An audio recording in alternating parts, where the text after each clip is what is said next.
Langit Jakarta sore itu memuntahkan warna kelabu pekat, seolah kanvas raksasa yang ditumpahi cat muram. Warna itu adalah cerminan sempurna dari suasana hatiku selama 4 bulan, 2 minggu, dan 3 hari terakhir. Aku berdiri kaku di balik jendela kaca setinggi dinding di ruang kerjaku, sebuah sangkar emas di lantai 30 gedung Anjaya Tower. Dari sini, kota terhampar seperti diorama rumit, dengan gedung-gedung pencakar langit yang menusuk angkasa, menantang awan yang menggantung rendah dan berat. Hujan akan segera turun, aku bisa merasakannya dari aroma tanah basah yang entah bagaimana berhasil merayap naik setinggi ini. Hawa dingin dari pendingin ruangan yang kuatur pada suhu 22 derajat Celcius terasa menusuk kulit, namun rasa beku yang sesungguhnya berasal dari lubuk hatiku, dari sebuah ruang hampa yang menganga lebar sejak kepergian Rian, suamiku. 4 bulan, 2 minggu, dan 3 hari. Aku menghitungnya bukan dengan kerinduan seorang kekasih, melainkan dengan ketelitian seorang auditor yang mengkalkulasi kerugian besar. Setiap detik tanpanya adalah defisit kepercayaan, defisit kehangatan, defisit kewarasan. Dia lenyap begitu saja, seperti embun di pagi hari, tanpa pamit, tanpa secari kertas, tanpa satupun pesan penjelasan. Suatu Rabu pagi, aku terbangun oleh alarm dan menemukan sisi tempat tidur di sebelahku dingin dan kosong. Lemari pakaiannya yang penuh sesak kehilangan beberapa setelan Armani terbaiknya, beberapa kemeja sutra favoritnya, dan semua sepatu golfnya. Rekening bersama kami, yang saldonya selalu kujaga agar tetap gemuk, terkuras dalam jumlah yang membuatku mual. Yang dia tinggalkan hanyalah keheningan yang memekakkan telinga, aroma parfumnya yang samar di bantal, dan seorang putra kami yang berusia 7 tahun, Bima, yang dengan polosnya terus bertanya kapan pahlawannya akan pulang. Mama, apa ayah sedang membangun gedung di bulan? Kok lama sekali pulangnya? Pertanyaan itu meluncur dari bibir mungilnya suatu malam, saat aku sedang membacakan dongeng sebelum tidur. Matanya yang jernih, warisan dari mata Rian, menatapku penuh harap yang tulus. Harapan itu terasa seperti belati yang mengiris hatiku perlahan. Aku menelan ludah, berusaha mengusir rasa tercekat di tenggorokan, lalu menariknya ke dalam pelukan erat. Aku membenamkan wajahku di rambutnya yang wangi sampo bayi, menahan air mata yang mendesak untuk tumpah. Iya, sayang, proyek ayah di luar angkasa itu sangat besar dan penting. Ayah harus memastikan semua bintang terpasang dengan benar. Nanti kalau sudah selesai, ayah pasti langsung terbang pulang. Jawabku, sebuah kebohongan putih yang terasa seperti racun pahit di lidahku. Bagaimana mungkin aku menjelaskan pada jiwa sekecil dan semurni Bima bahwa ayahnya, seorang direktur pemasaran di perusahaanku sendiri, telah melakukan desersi? Dia mangkir dari tugasnya sebagai karyawan, sebagai panutan, sebagai ayah, dan sebagai suami. Dia telah meninggalkan medan perangnya sendiri. Kantor ini, Anjaya Corp, adalah duniaku, kerajaanku. Ini adalah warisan dari almarhum ayahku, yang kuambil alih saat masih berupa perusahaan properti skala menengah dan kubesarkan dengan darah, keringat, dan air mata hingga menjadi raksasa yang disegani di industri ini. Aku adalah CEO-nya, seorang wanita yang dihormati, dan mungkin sedikit ditakuti, oleh ratusan karyawan. Di ruang rapat, suaraku adalah keputusan final. Di hadapan dewan direksi, presentasiku adalah sabda. Mereka melihatku sebagai Anissa Wijaya, sosok alpha female yang tegar, cerdas, visioner, dan selalu memegang kendali. Mereka tidak pernah tahu, di balik blazer Chanel seharga ratusan juta dan keputusan-keputusan bisnis bernilai triliunan rupiah, aku adalah seorang istri yang hatinya telah dicuri dan diremukkan, seorang ibu yang terpaksa menjadi benteng pertahanan tunggal bagi putranya. Jabatan tinggi yang Rian tinggalkan dengan begitu enteng adalah bukti cintaku, atau mungkin bukti kebodohanku yang tak terhingga. Aku menempatkannya di posisi itu bukan karena dia kandidat yang paling kompeten, jujur saja, beberapa manajer di bawahnya jauh lebih brilian. Aku melakukannya karena aku mencintainya. Aku ingin dia merasa setara denganku di dunia yang seringkali memandang sinis pada pria yang istrinya jauh lebih sukses. Aku ingin membungkam bisik-bisik di belakang punggung kami yang menyebutnya suami ibu CEO atau pangeran permaisuri. Aku memberinya gaji fantastis yang bahkan tidak pernah dia impikan, fasilitas mobil mewah dengan supir, dan kebebasan kreatif yang takkan pernah dia dapatkan di tempat lain. Aku ingin dia nyaman, bangga, dan merasa memiliki andil dalam kerajaan yang kubangun. Namun, semua itu tampaknya hanya menjadi landasan baginya untuk terbang lebih tinggi dan lebih jauh, meninggalkanku. Dia mengambil semua kemewahan itu dan pergi untuk mencari kesenangannya sendiri, meninggalkanku untuk membereskan puing-puing kekacauan yang dia ciptakan. Divisi pemasaran, yang sebelumnya menjadi salah satu pilar terkuat perusahaan, kini goyah seperti meja berkaki tiga. Beberapa negosiasi penting dengan klien dari luar negeri terbengkalai. Strategi peluncuran proyek apartemen mewah terbaru kami mandek. Semangat tim menurun drastis. Aku tidak punya pilihan selain turun tangan, mengambil alih kemudi divisinya di sela-sela tugasku yang sudah menumpuk sebagai CEO. Jadwalku menjadi neraka.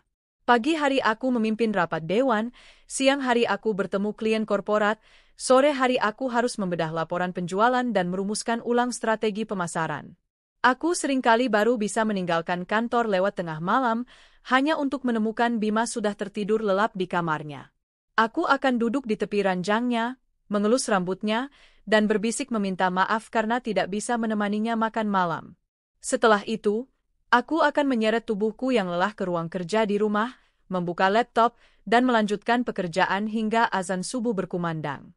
Lingkaran setan itu terus berputar, menguras energi fisik dan mentalku hingga ke titik terendah. Kesabaranku, yang dulu kuibaratkan seluas samudra, kini mulai mengering menjadi gurun pasir yang tandus dan retak.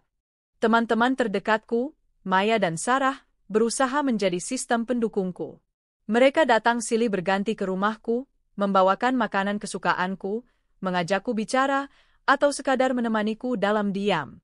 Tapi aku tahu, di balik sorot mata mereka yang penuh simpati, ada kasihan.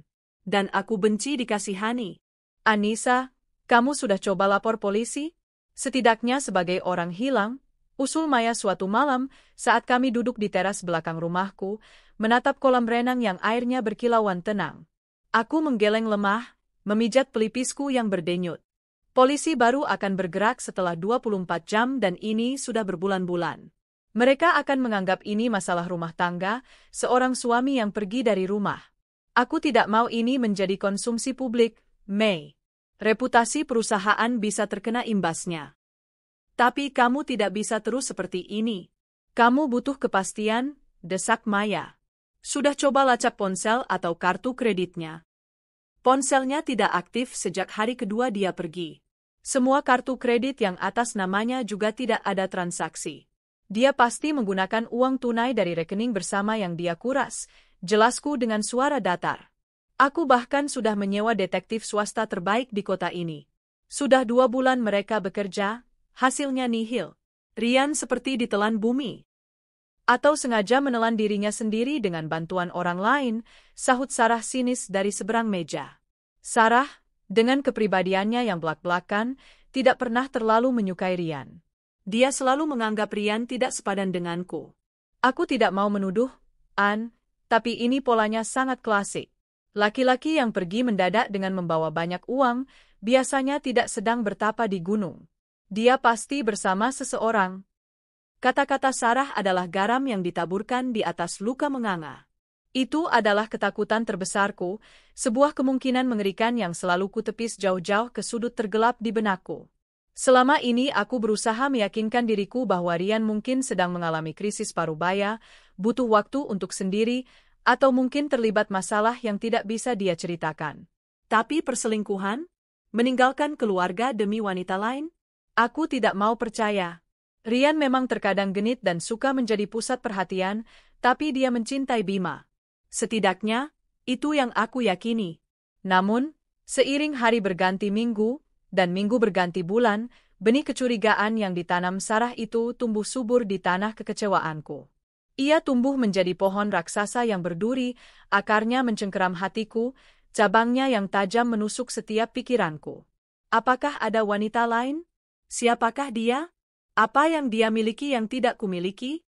Apakah aku kurang cantik? Kurang pintar? Kurang perhatian?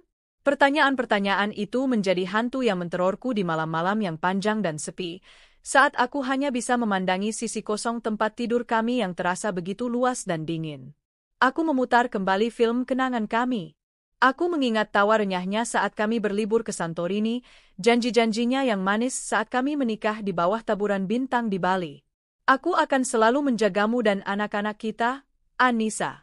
Dalam suka maupun duka, dalam kaya maupun miskin. Ironis. Dia hanya ada di saat kaya dan suka, dan itu pun kekayaan dan kesukaan yang aku sediakan untuknya. Aku mengingat kembali tanda-tanda kecil yang dulu kuabaikan. Ketergantungannya yang total pada keuanganku. Sifatnya yang manja dan mudah mengeluh. Kemalasannya untuk terlibat dalam urusan rumah tangga atau sekolah Bima, selalu dengan alasan, sibuk meeting, padahal aku tahu dari supirnya bahwa dia lebih sering menghabiskan waktu di klub golf atau lounge hotel bintang 5 bersama teman-temannya, tentu saja dengan fasilitas kartu kredit perusahaan yang kuberikan. Aku sadar, dengan ngeri, bahwa aku telah dibutakan oleh cintaku sendiri. Aku terlalu sibuk menjadi wanita super CEO, super istri, super ibu, sampai aku lupa melihat retakan-retakan kecil yang merambati fondasi pernikahan kami. Aku menganggap kemalasannya sebagai karakternya, kebergantungannya sebagai tanda cintanya. Aku memanjakannya, melindunginya dari kerasnya dunia. Aku telah menciptakan monster manja, seorang pangeran yang tak pernah belajar bagaimana caranya menjadi seorang raja. Dan kini, pangeran itu telah pergi, mungkin untuk mencari putri lain di kerajaan antah berantah. Suatu Selasa siang, di tengah rapat dewan direksi yang membahas akuisisi lahan bernilai fantastis, ponselku yang kuatur dalam mode senyap bergetar di atas meja. Sebuah nomor tak dikenal. Biasanya, aku akan mengabaikannya. Rapat ini terlalu penting. Tapi entah kenapa, sebuah insting, sebuah firasat kuat, menyuruhku untuk mengangkatnya. Aku meminta maaf pada para direktur, mengatakan ini panggilan darurat, lalu berjalan keluar dari ruang rapat. Jantungku berdebar tak karuan. Halo, Anissa Wijaya di sini, sapaku dengan nada profesional yang terlatih, berusaha menyembunyikan getaran di suaraku. Hening sejenak di seberang sana. Hanya terdengar deru napas yang berat dan suara lalu lintas yang samar. Lalu, sebuah suara yang sudah 4 bulan ini hanya kudengar dalam mimpi dan mimpi burukku, akhirnya terdengar nyata. Anissa, ini aku, Rian. Dunia di sekelilingku seolah berhenti berputar. Suara para karyawan yang berlalu lalang di koridor meredup. Cahaya lampu terasa menyilaukan. Suara itu, yang dulu bisa menjadi musik terindah di telingaku, kini terdengar seperti lonceng kematian. Aku tidak tahu harus merasakan apa. Marah? Lega? Sakit hati? Benci? Semua emosi itu bergejolak menjadi satu badai dahsyat di dalam dadaku. Aku mencengkeram ponsel begitu erat hingga buku-buku jariku memutih. Di mana kamu? Hanya itu yang berhasil keluar dari bibirku. Suaraku terdengar serak dan asing, bahkan untuk telingaku sendiri. Aku sudah di Jakarta, jawabnya terbata-bata. Aku akan pulang. Kita perlu bicara. Tidak ada permintaan maaf. Tidak ada penjelasan. Tidak ada penyesalan dalam intonasinya. Hanya sebuah pemberitahuan dingin, seolah dia baru saja pulang dari perjalanan bisnis biasa, bukan menghilang tanpa jejak selama 1/3 tahun. Kita perlu bicara. Tentu saja kita perlu bicara. Ada segunung pertanyaan yang menuntut jawaban, samudra kekecewaan yang ingin kumuntahkan, dan sebuah hati yang hancur berkeping-keping yang ingin kutunjukkan padanya. Kapan? Tanyaku singkat, mengumpulkan sisa-sisa kekuatanku untuk terdengar stabil. Besok. Aku akan datang ke rumah besok siang. Sekitar jam 1. Datanglah, jawabku, lalu tanpa menunggu balasannya, aku langsung menutup telepon. Aku bersandar di dinding koridor yang dingin, merasakan kakiku lemas seolah tak bertulang. Aku menarik napas dalam-dalam, mencoba mengisi paru-paruku dengan oksigen, mencoba menenangkan jantungku yang berlari maraton. Tanganku gemetar hebat. Besok. Badai yang selama ini hanya berputar-putar di cakrawala, yang hanya mengirimkan angin dingin dan rintik hujan, akhirnya akan tiba tepat di depan pintuku. Aku tidak tahu apa yang akan dia bawa bersamanya, penyesalan atau pembenaran, permintaan maaf atau permintaan lebih banyak lagi. Tapi satu hal yang sangat aku yakini, Anissa yang akan dia temui besok bukanlah Anissa yang sama dengan yang dia tinggalkan 4 bulan lalu. Wanita rapuh yang menangis diam-diam dalam selimut di malam hari telah mati. Yang tersisa adalah seorang CEO yang telah belajar memimpin dalam krisis. Seorang ibu yang telah belajar menjadi lebih kuat demi anaknya. Dan seekor singa betina yang teritorinya telah diusik terlalu lama. Aku kembali masuk ke ruang rapat, menegakkan daguku, dan dengan suara yang mantap berkata, "Maaf atas interupsinya. Mari kita lanjutkan." Jadi, tentang akuisisi lahan itu. Aku siap untuk bertarung. Pertarungan untuk kehormatanku, untuk masa depan putraku, dan untuk sisa-sisa kewarasanku. Besok, badai itu akan bertemu dengan api. Dan aku tidak akan membiarkan apiku padam. Siang itu, matahari Jakarta bersinar dengan keangkuhan yang menyakitkan, seolah mengejek mendung pekat yang menggelayut di hatiku. Sinarnya yang tajam menembus jendela-jendela besar di rumahku, menciptakan pola-pola cahaya di lantai marmer yang dingin, namun tak mampu menghangatkan atmosfer ruangan yang terasa beku. Aku sengaja pulang dari kantor tepat setelah makan siang, sebuah kemewahan yang jarang sekali kulakukan. Aku perlu mempersiapkan mentalku. Aku perlu berada di bentengku sendiri saat badai itu datang. Aku sudah memastikan Bima dijemput oleh supir dan kini sedang asyik bermain PlayStation di kamarnya bersama Mbak Susi, pengasuhnya yang setia. Aku sudah memberinya instruksi tegas untuk tidak turun ke bawah apapun yang terjadi. Aku tidak ingin putraku yang lugu menyaksikan episode paling kelam dalam sandiwara pernikahan orang tuanya. Rumah megah kami di kawasan Pondok Indah, yang biasanya ramai dengan celoteh Bima atau suara televisi, hari ini terasa begitu lengang dan dingin. Setiap sudutnya seolah berbisik tentang kenangan yang kini terasa menyakitkan. Rumah ini terasa seperti sebuah panggung opera yang megah, menanti pertunjukan tragis dimulai. Aku duduk tegap di salah satu sofa bludru berwarna zamrud di ruang keluarga utama. Ruangan ini adalah pusat rumah, dengan langit-langit tinggi dan pemandangan langsung ke taman belakang yang asri. Aku sengaja memilih posisi ini, menghadap langsung ke pintu utama, seperti seorang ratu yang menanti kedatangan utusan dari kerajaan musuh. Di atas meja kopi dari kayu jati solid, hanya ada segelas air putih. Aku butuh kepala yang jernih. Tanganku terasa dingin seperti es, namun kepalaku panas oleh ribuan skenario yang berputar liar. Apa yang akan kukatakan? Apa yang akan dia katakan? Haruskah aku berteriak? Menangis? Atau tetap diam dengan dingin? Tepat pukul 1 siang, sesuai janjinya, bel rumah berbunyi. Suaranya yang merdu terdengar seperti lonceng alarm kebakaran di telingaku. Jantungku berdebar begitu kencang, memukul-mukul dinding rusukku dengan brutal seolah ingin melompat keluar. Embok Lastri, asisten rumah tangga kami yang sudah mengabdi pada keluargaku sejak aku masih gadis, berjalan tergopoh-gopoh dari arah dapur untuk membuka pintu. Aku mengangkat tanganku, memberinya isyarat untuk berhenti. "Biar saya saja, Embok," kataku dengan suara yang kuusahakan setenang mungkin, meskipun di dalam diriku sedang terjadi gempa bumi. Embok Lastri menatapku dengan sorot mata khawatir, lalu mengangguk patuh dan kembali ke belakang. Dengan langkah yang terasa berat seolah menginjak pasir hisap, aku berjalan menuju pintu kayu jati yang tinggi dan kokoh. Setiap langkah adalah perjuangan melawan keinginan untuk berbalik dan lari. Tapi aku bukan pengecut. Ini rumahku. Ini hidupku. Aku harus menghadapinya. Aku menarik napas dalam-dalam, memutar kunci, dan membuka pintu. Dan di sanalah dia berdiri. Rian. Waktu seolah berhenti. Dia tampak sedikit lebih kurus, tulang pipinya lebih menonjol. Kulitnya yang dulu terawat kini sedikit lebih gelap, terpanggang matahari. Tapi dia masih mengenakan kemeja linen mahal, dan senyum menawan yang dulu selalu berhasil meluluhlantakkan pertahananku, kini tersungging di bibirnya. Senyum yang sama yang dia gunakan untuk memikatku, memikat klien, dan kini, mungkin, untuk merayuku agar memaafkannya. Namun, bukan hanya kehadirannya yang membuat napasku tercekat dan darahku berhenti mengalir. Di sampingnya, berdiri seorang wanita.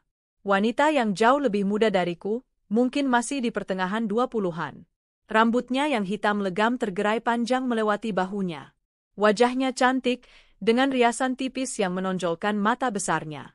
Dia mengenakan gaun maksi longgar berwarna pastel, sebuah pilihan busana yang jelas-jelas dimaksudkan untuk satu hal.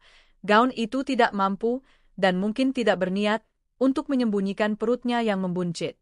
Sangat buncit. Dia hamil besar, mungkin sudah memasuki trimester akhir. Duniaku runtuh.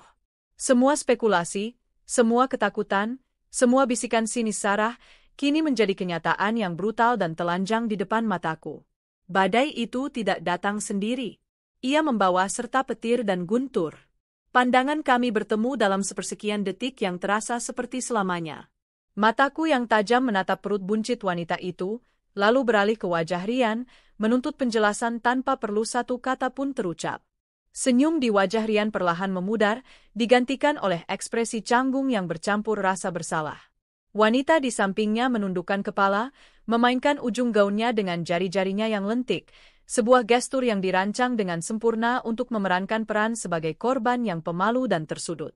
Aku bisa melihat kepura-puraan dalam setiap gerak-geriknya, dan itu membuat darahku mendidih. Anissa, Rian memulai, suaranya terdengar parau dan serak. Aku tidak menjawab. Aku hanya diam, membiarkan keheningan menjadi senjataku. Lalu, aku membuka pintu lebih lebar, memberinya isyarat dingin untuk masuk. Aku tidak akan membuat keributan di depan teras rumahku, menjadi tontonan gratis bagi tetangga yang usil. Aku akan menghadapi pengkhianatan ini di dalam istanaku sendiri, di mana aku adalah penguasanya. Mereka melangkah masuk dengan ragu. Aku bisa merasakan tatapan wanita itu menyapu interior rumahku yang mewah. Lukisan-lukisan mahal di dinding, guci antik dari dinasti Ming, lampu kristal raksasa yang menggantung di foyer. Matanya membelalak dengan kekaguman yang tak bisa disembunyikan. Dia seperti seorang turis dari desa yang baru pertama kali masuk ke istana, dan itu semakin menyulut amarahku. Ini adalah hasil jerih payahku, tempat suci bagi keluargaku, dan sekarang dia, sang perusak, menginjakkan kakinya di sini seolah dia berhak. Aku menutup pintu dengan pelan namun tegas. Suara, klik, dari kunci yang kuputar seolah menjadi penanda dimulainya babak baru yang mengerikan ini. Aku berbalik dan menghadap mereka. Kami berdiri dalam formasi segitiga yang aneh dan canggung di foyer yang megah. Keheningan terasa begitu berat, begitu padat, hanya dipecah oleh suara detak ritmis dari jam dinding antik peninggalan kakekku. Jadi, ini alasanmu pergi? Aku akhirnya memecah kesunyian. Suaraku keluar dengan nada yang sangat datar, nyaris tanpa emosi. Aku menolak untuk memberi mereka kepuasan melihatku menangis atau histeris. Aku akan menjadi es di tengah api mereka. Untuk bermain rumah-rumahan dengan dia. Aku bahkan tidak sudi menyebut namanya, seolah dia hanyalah objek tanpa identitas. Rian menelan ludah, jakunnya naik turun. An, biarkan aku jelaskan semuanya. Tolong, dengarkan aku dulu. Kenalkan, ini Clara. Wanita itu, Clara, mengangkat wajahnya. Dengan keberanian yang dibuat-buat, dia mencoba tersenyum manis padaku. Senyum itu tidak mencapai matanya. Apa kabar, Mbak Anissa? Sapanya dengan suara lembut yang direkayasa agar terdengar sopan dan tidak mengancam. Panggilan, Mbak, itu terasa seperti tamparan keras di wajahku. Sebuah upaya sok akrab yang menjijikkan dari wanita yang telah tidur dengan suamiku dan kini mengandung anaknya. Penjelasan apa yang kamu pikir bisa diterima oleh akal sehat, Rian? Tanyaku, mataku kembali terpaku pada suamiku, mengabaikan total kehadiran Clara. Bahwa kamu menghilang tanpa kabar selama 4 bulan lebih, menelantarkan aku dan anakmu, meninggalkan pekerjaan dan tanggung jawabmu, hanya untuk kembali dengan membawa hasil perzinahan kalian. Setiap kata yang kuucapkan adalah belati tajam yang kuhunuskan perlahan. Wajah Rian memucat. Dia tampak seperti tertangkap basah, tanpa alibi, tanpa jalan keluar. Aku tahu aku salah. Aku sadar aku brengsek, katanya, suaranya bergetar. Dia mencoba meraih tanganku, sebuah refleks lama yang biasa dia lakukan untuk menenangkanku. Aku menarik tanganku dengan cepat seolah tangannya adalah bara api. Tapi semua sudah terjadi. An, tidak bisa ditarik kembali. Clara, dia sedang mengandung anakku. Dia mengatakannya seolah itu adalah sebuah fakta agung, sebuah kartu truf yang akan membuatku luluh. Seolah fakta bahwa dia telah menciptakan kehidupan baru dengan wanita lain bisa secara ajaib menghapus fakta bahwa dia telah menghancurkan kehidupan yang sudah kami bangun bersama selama hampir 10 tahun. Lalu, tantangku, nada suaraku naik 1 oktav. Apa maumu sekarang? Datang ke sini, memamerkan piala kemenanganmu yang perutnya buncit itu, dan mengharapkan aku menggelar karpet merah dan memberimu selamat. Bukan begitu, sergah Rian cepat, panik.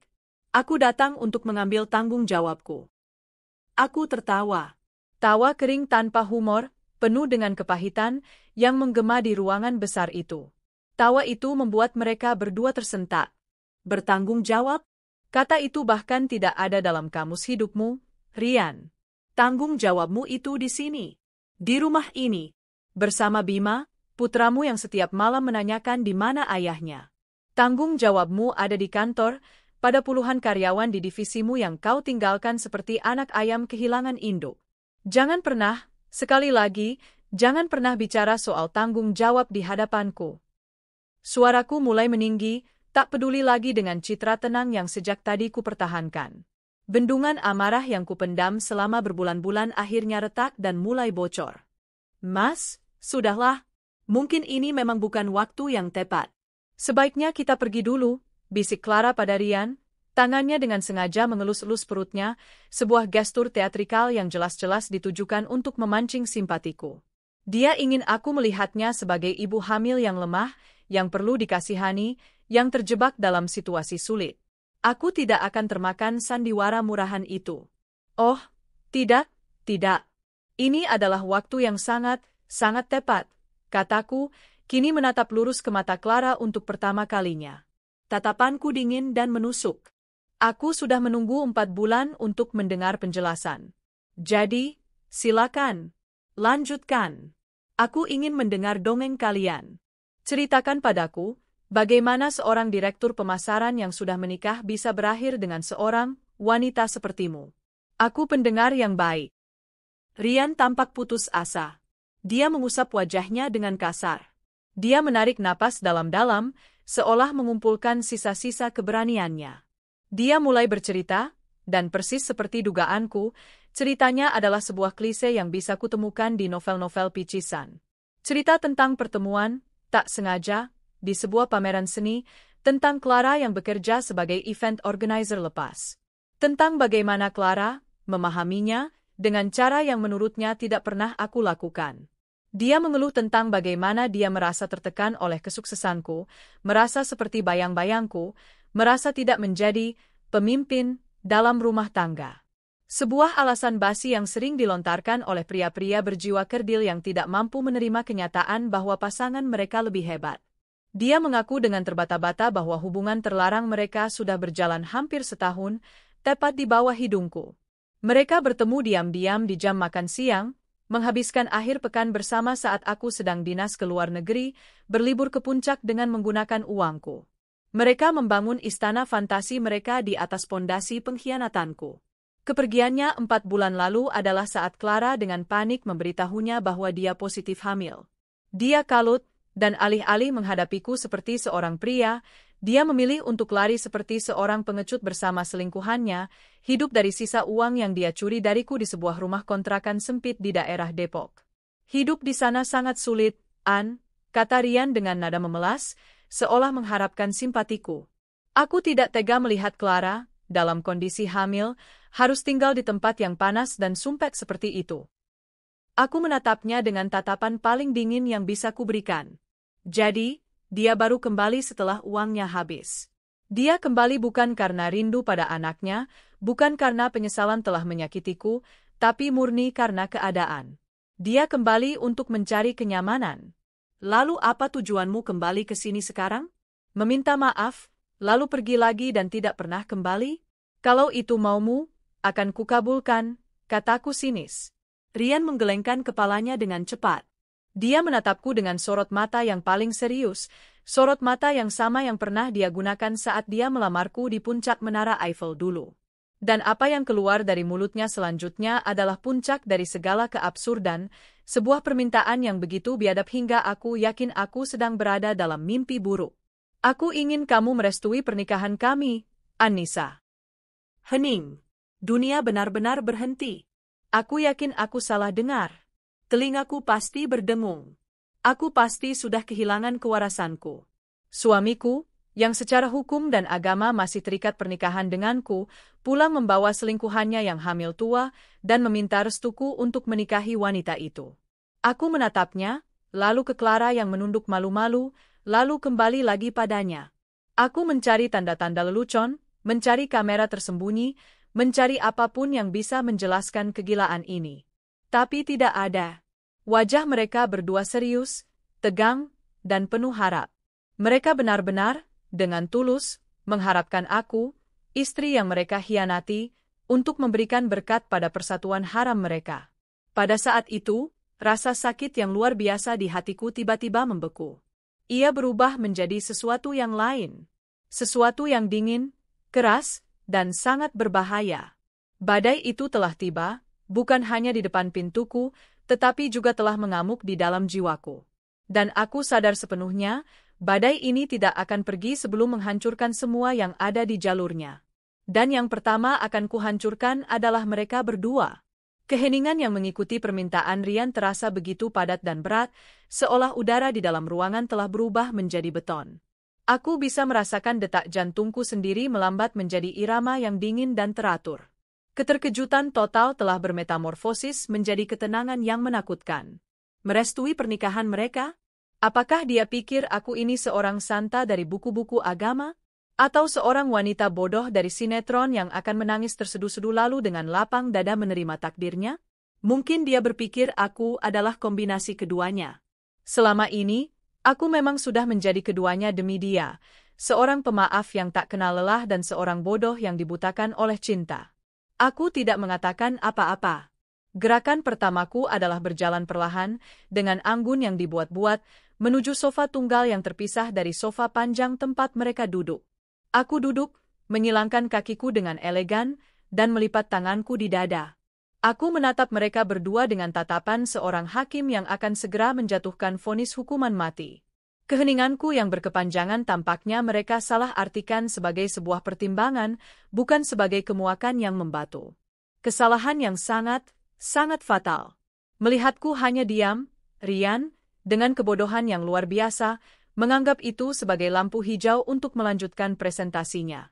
Dia berdeham, memperbaiki posisi duduknya, seolah sedang berada di ruang rapat untuk memenangkan sebuah proyek. Kami berencana menikah secepatnya, Anne. Sebelum bayi ini lahir, katanya, sambil menunjuk perut Clara dengan gerakan canggung. Aku ingin anakku lahir dalam sebuah ikatan yang sah. Aku tidak ingin dia menanggung malu di kemudian hari. Dan kami ingin menikah dengan layak. Aku tahu ini mungkin terdengar berlebihan, tapi aku ingin memberikan Clara pernikahan yang pantas. Sebuah perayaan kecil tapi berkesan di ballroom Hotel Bintang 5. Aku sudah survei beberapa tempat, seperti Hotel Mulia atau Ritz-Carlton. Pemandangannya indah. Aku mengangkat satu alisku. Hotel Bintang 5? The Ritz-Carlton? Dengan uang siapa? Jelas bukan dengan uangnya, karena aku tahu persis dia adalah seorang pengangguran yang baru saja kehabisan uang hasil curian. Dia bahkan mungkin tidak punya cukup uang untuk membayar parkir di hotel semewah itu. Seakan bisa membaca isi kepalaku yang penuh dengan sinisme, Rian melanjutkan dengan nada suara yang lebih lembut, lebih memohon, nada yang biasa dia gunakan saat menginginkan sesuatu dariku. Aku tahu ini adalah sebuah permintaan yang sangat besar, Anne. Aku sadar aku tidak punya hak untuk meminta apapun darimu. Tapi, aku harap kamu mau membantu kami. Anggap saja ini sebagai permintaan terakhirku. Biaya pernikahan itu tidak akan terlalu besar untukmu, kan? Dibandingkan dengan semua yang kamu miliki. Anggap saja ini sebagai hadiah perpisahan darimu untukku, sebuah pesangon, agar aku bisa memulai hidup baru dengan tenang. Aku hampir tersedak ludahku sendiri. Hadiah perpisahan? Pesangon? Dia meminta istri yang dia selingkuhi dengan brutal untuk membiayai pernikahan mewahnya dengan selingkuhannya? Ini bukan lagi sebuah pengkhianatan biasa. Ini adalah perampokan di siang bolong yang dilakukan dengan senyum manis dan kata-kata berbisa. Ini adalah puncak dari manipulasi. Clara, yang sedari tadi diam seperti patung, kini ikut angkat bicara. Dia mencondongkan tubuhnya sedikit ke depan, menatapku dengan mata berkaca-kaca yang telah dilatih dengan baik. Suaranya terdengar lirih, penuh dengan penderitaan yang dibuat-buat. Kami benar-benar sudah tidak punya apa-apa lagi, Mbak Anissa. Semua tabungan Mas Rian yang tersisa sudah habis untuk biaya hidup kami selama ini dan untuk biaya pemeriksaan kandunganku yang ternyata cukup mahal. Kami hanya ingin yang terbaik untuk bayi ini. Kami ingin dia disambut di dunia dengan sebuah perayaan yang layak. Lagi-lagi, bayi yang tidak berdosa itu dijadikan tameng. Mereka menggunakannya sebagai senjata pamungkas untuk memeras simpatiku, untuk membuatku merasa bersalah jika menolak. Mereka pikir aku akan lulu melihat citra seorang calon ibu yang menderita. Aku tetap diam, membiarkan mereka terus bicara, membiarkan mereka menggali lubang kubur mereka sendiri semakin dalam dan semakin dalam. Setiap kata yang mereka ucapkan adalah paku emas yang kutancapkan pada peti mati pernikahanku. Biarlah mereka mengubur semua kenangan kami dengan kebiadaban mereka sendiri. Melihat aku masih belum bereaksi, Rian melanjutkan lagi, kini dengan tingkat kepercayaan diri yang semakin tinggi, seolah dia merasa presentasinya berjalan dengan baik. Dan setelah kami menikah nanti, katanya, kami berpikir, akan lebih baik jika untuk sementara waktu kami tinggal di sini. Cukup. Aku pikir aku sudah mendengar puncak kebiadaban mereka. Aku pikir tidak ada lagi level kebodohan yang bisa mereka capai. Tapi ternyata aku salah. Mereka berhasil melampaui ekspektasiku. Tinggal di sini, ulangku, akhirnya mengeluarkan suara. Suaraku terdengar serak, seolah pita suaraku berkarat. Iya, sahut Rian dengan cepat, seolah takut aku akan memotongnya. Hanya untuk sementara, kok. Mungkin 6 bulan atau 1 tahun, sampai aku mendapatkan pekerjaan lagi dan bisa mandiri secara finansial. Kasihan Clara, Anne. Tinggal di kontrakan yang sempit dan panas itu benar-benar tidak baik untuk kesehatan dia dan bayinya. Rumah ini kan besar sekali, banyak kamar kosong yang tidak terpakai. Kami janji tidak akan mengganggumu atau Bima. Kami akan tahu diri. Tidak akan menggangguku?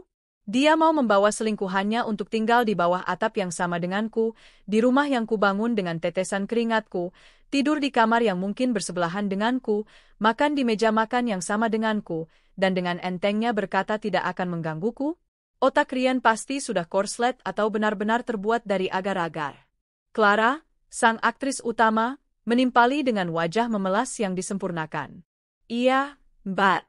Apalagi sebentar lagi aku akan melahirkan. Akan jauh lebih nyaman dan aman jika aku berada di rumah yang besar dengan fasilitas yang lengkap seperti ini. Aku janji, aku bisa bantu-bantu pekerjaan rumah. Aku bisa menjadi teman yang baik untuk Mbak Anissa. Kita bisa menjadi keluarga besar yang rukun. Teman? Keluarga besar? Dia pikir ini negara antah berantah di mana poligami adalah hal yang biasa dan para istri hidup rukun sambil minum teh bersama? Konsep macam apa yang ada di kepalanya yang kecil itu? Aku menarik napas panjang dan dalam, mencoba menyalurkan oksigen ke otakku yang mulai berasap karena amarah. Aku melihat sekeliling ruang tamuku yang megah. Mataku tertumbuk pada foto pernikahan kami ukuran raksasa yang masih terpajang di dinding. Di foto itu, kami tertawa bahagia, Rian memelukku dengan erat. Lalu mataku beralih ke foto Bima yang sedang tertawa riang di atas meja konsol. Semua kenangan indah itu kini terasa seperti sebuah lelucon pahit, ternoda oleh kehadiran dua manusia tak tahu malu ini. Dan kemudian, permintaan paling puncak, paling biadab, paling tidak masuk akal dari semua permintaan gila lainnya, keluar dari mulut Rian. Dia mengatakannya dengan begitu enteng, dengan nada suara yang normal, seolah dia hanya sedang meminta untuk diambilkan garam di meja makan. Dan karena kamar tidur utama kita yang di lantai atas itu kan yang paling luas dan nyaman, dengan kamar mandi dalam yang ada jacuzzinya, kami pikir itu adalah kamar yang paling cocok untuk kami tempati. Apalagi kalau nanti sudah ada bayi, kami butuh ruang yang lebih besar untuk menaruh box bayi dan perlengkapan lainnya, kan? Nanti kamu bisa pindah ke kamar tamu yang ada di sebelah kamar Bima. Sama bagusnya kok, pemandangannya juga langsung ke taman. Aku tertegun. Benar-benar tertegun hingga tak bisa berkata-kata. Dia tidak hanya ingin tinggal di rumahku. Dia ingin mengambil alih kamarku. Kamar tidur utama, tempat paling pribadi dalam sebuah rumah, tempat di mana aku dan dia pernah berbagi mimpi dan membangun keluarga, kini dia minta dengan santainya untuk ditempati bersama wanita lain. Dia ingin aku, sang pemilik sah rumah ini, terusir dari kamarku sendiri dan pindah ke kamar tamu. Aku menatap wajahnya lekat-lekat, mencoba mencari sisa-sisa kewarasan di matanya. Tapi yang kutemukan hanyalah keegoisan yang murni dan tak terbatas. Dia sama sekali tidak melihat ada yang salah dengan permintaannya. Baginya, ini adalah sebuah solusi yang paling praktis dan paling nyaman, tentu saja, nyaman untuknya dan untuk kekasih barunya. Seolah semua itu belum cukup untuk membuatku terkena serangan jantung, dia menambahkan lapisan gula beracun di atas kue kebiadabannya yang sudah menjijikkan. Oh iya, satu lagi. Nanti setelah bayinya lahir, kami juga sudah merencanakan untuk menyewa seorang babysitter profesional. Biar Clara tidak terlalu lelah dan bisa fokus pada pemulihan pasca melahirkan. Aku ingin yang terbaik untuk anakku. Tentu saja, untuk sementara waktu, gajinya nanti aku minta tolong kamu talangi dulu ya, sampai aku dapat pekerjaan tetap. Nanti pasti akan kuganti. Aku menutup mataku. Aku butuh sedetik untuk mencerna semua informasi gila yang baru saja membombardir otakku. Mari kita rangkum proposal bisnis bejat ini. Suamiku pulang setelah menghilang berbulan-bulan, membawa serta selingkuhannya yang hamil. Dia memintaku untuk 1. Merestui pernikahan mereka, 2. Membiayai pernikahan mewah mereka di Hotel Bintang 5, 3. Mengizinkan mereka tinggal secara gratis di rumahku, 4. Menyerahkan kamar tidur utamaku untuk mereka, dan 5. Membayar gaji pengasuh untuk bayi hasil perselingkuhan mereka. Semua itu dia minta dengan wajah tanpa dosa, seolah aku adalah sebuah lembaga amal, sebuah bank pribadi, dan sebuah dinas sosial yang wajib menanggung semua akibat dari perbuatan amoralnya. Aku membuka mataku perlahan. Aku menatap Ryan, pria yang pernah kucintai dengan segenap jiwa, pria yang pernah menjadi pusat duniaku. Pria itu kini sudah tidak ada lagi. Yang ada di hadapanku adalah seorang parasit oportunis, seorang pengecut yang tidak punya malu dan tidak punya harga diri. Dia tidak hanya menghancurkan hatiku, dia mencoba merampas semua yang kumiliki dan menginjak-injak sisa-sisa kehormatanku. Di sebelahnya, duduk wanita yang menjadi komplotannya dalam kejahatan ini. Clara. Wajahnya yang tadi memelas kini terlihat memiliki sedikit kilat kemenangan, seolah dia sudah merasa berhasil. Dia pasti berpikir aku adalah wanita bodoh dan lemah yang akan luluh oleh air mata buaya dan perut buncitnya. Dia pikir dia akan segera menjadi nyonya baru di istana ini. Aku teringat semua pengorbananku. Malam-malam tanpa tidur untuk membangun perusahaan ini dari nol.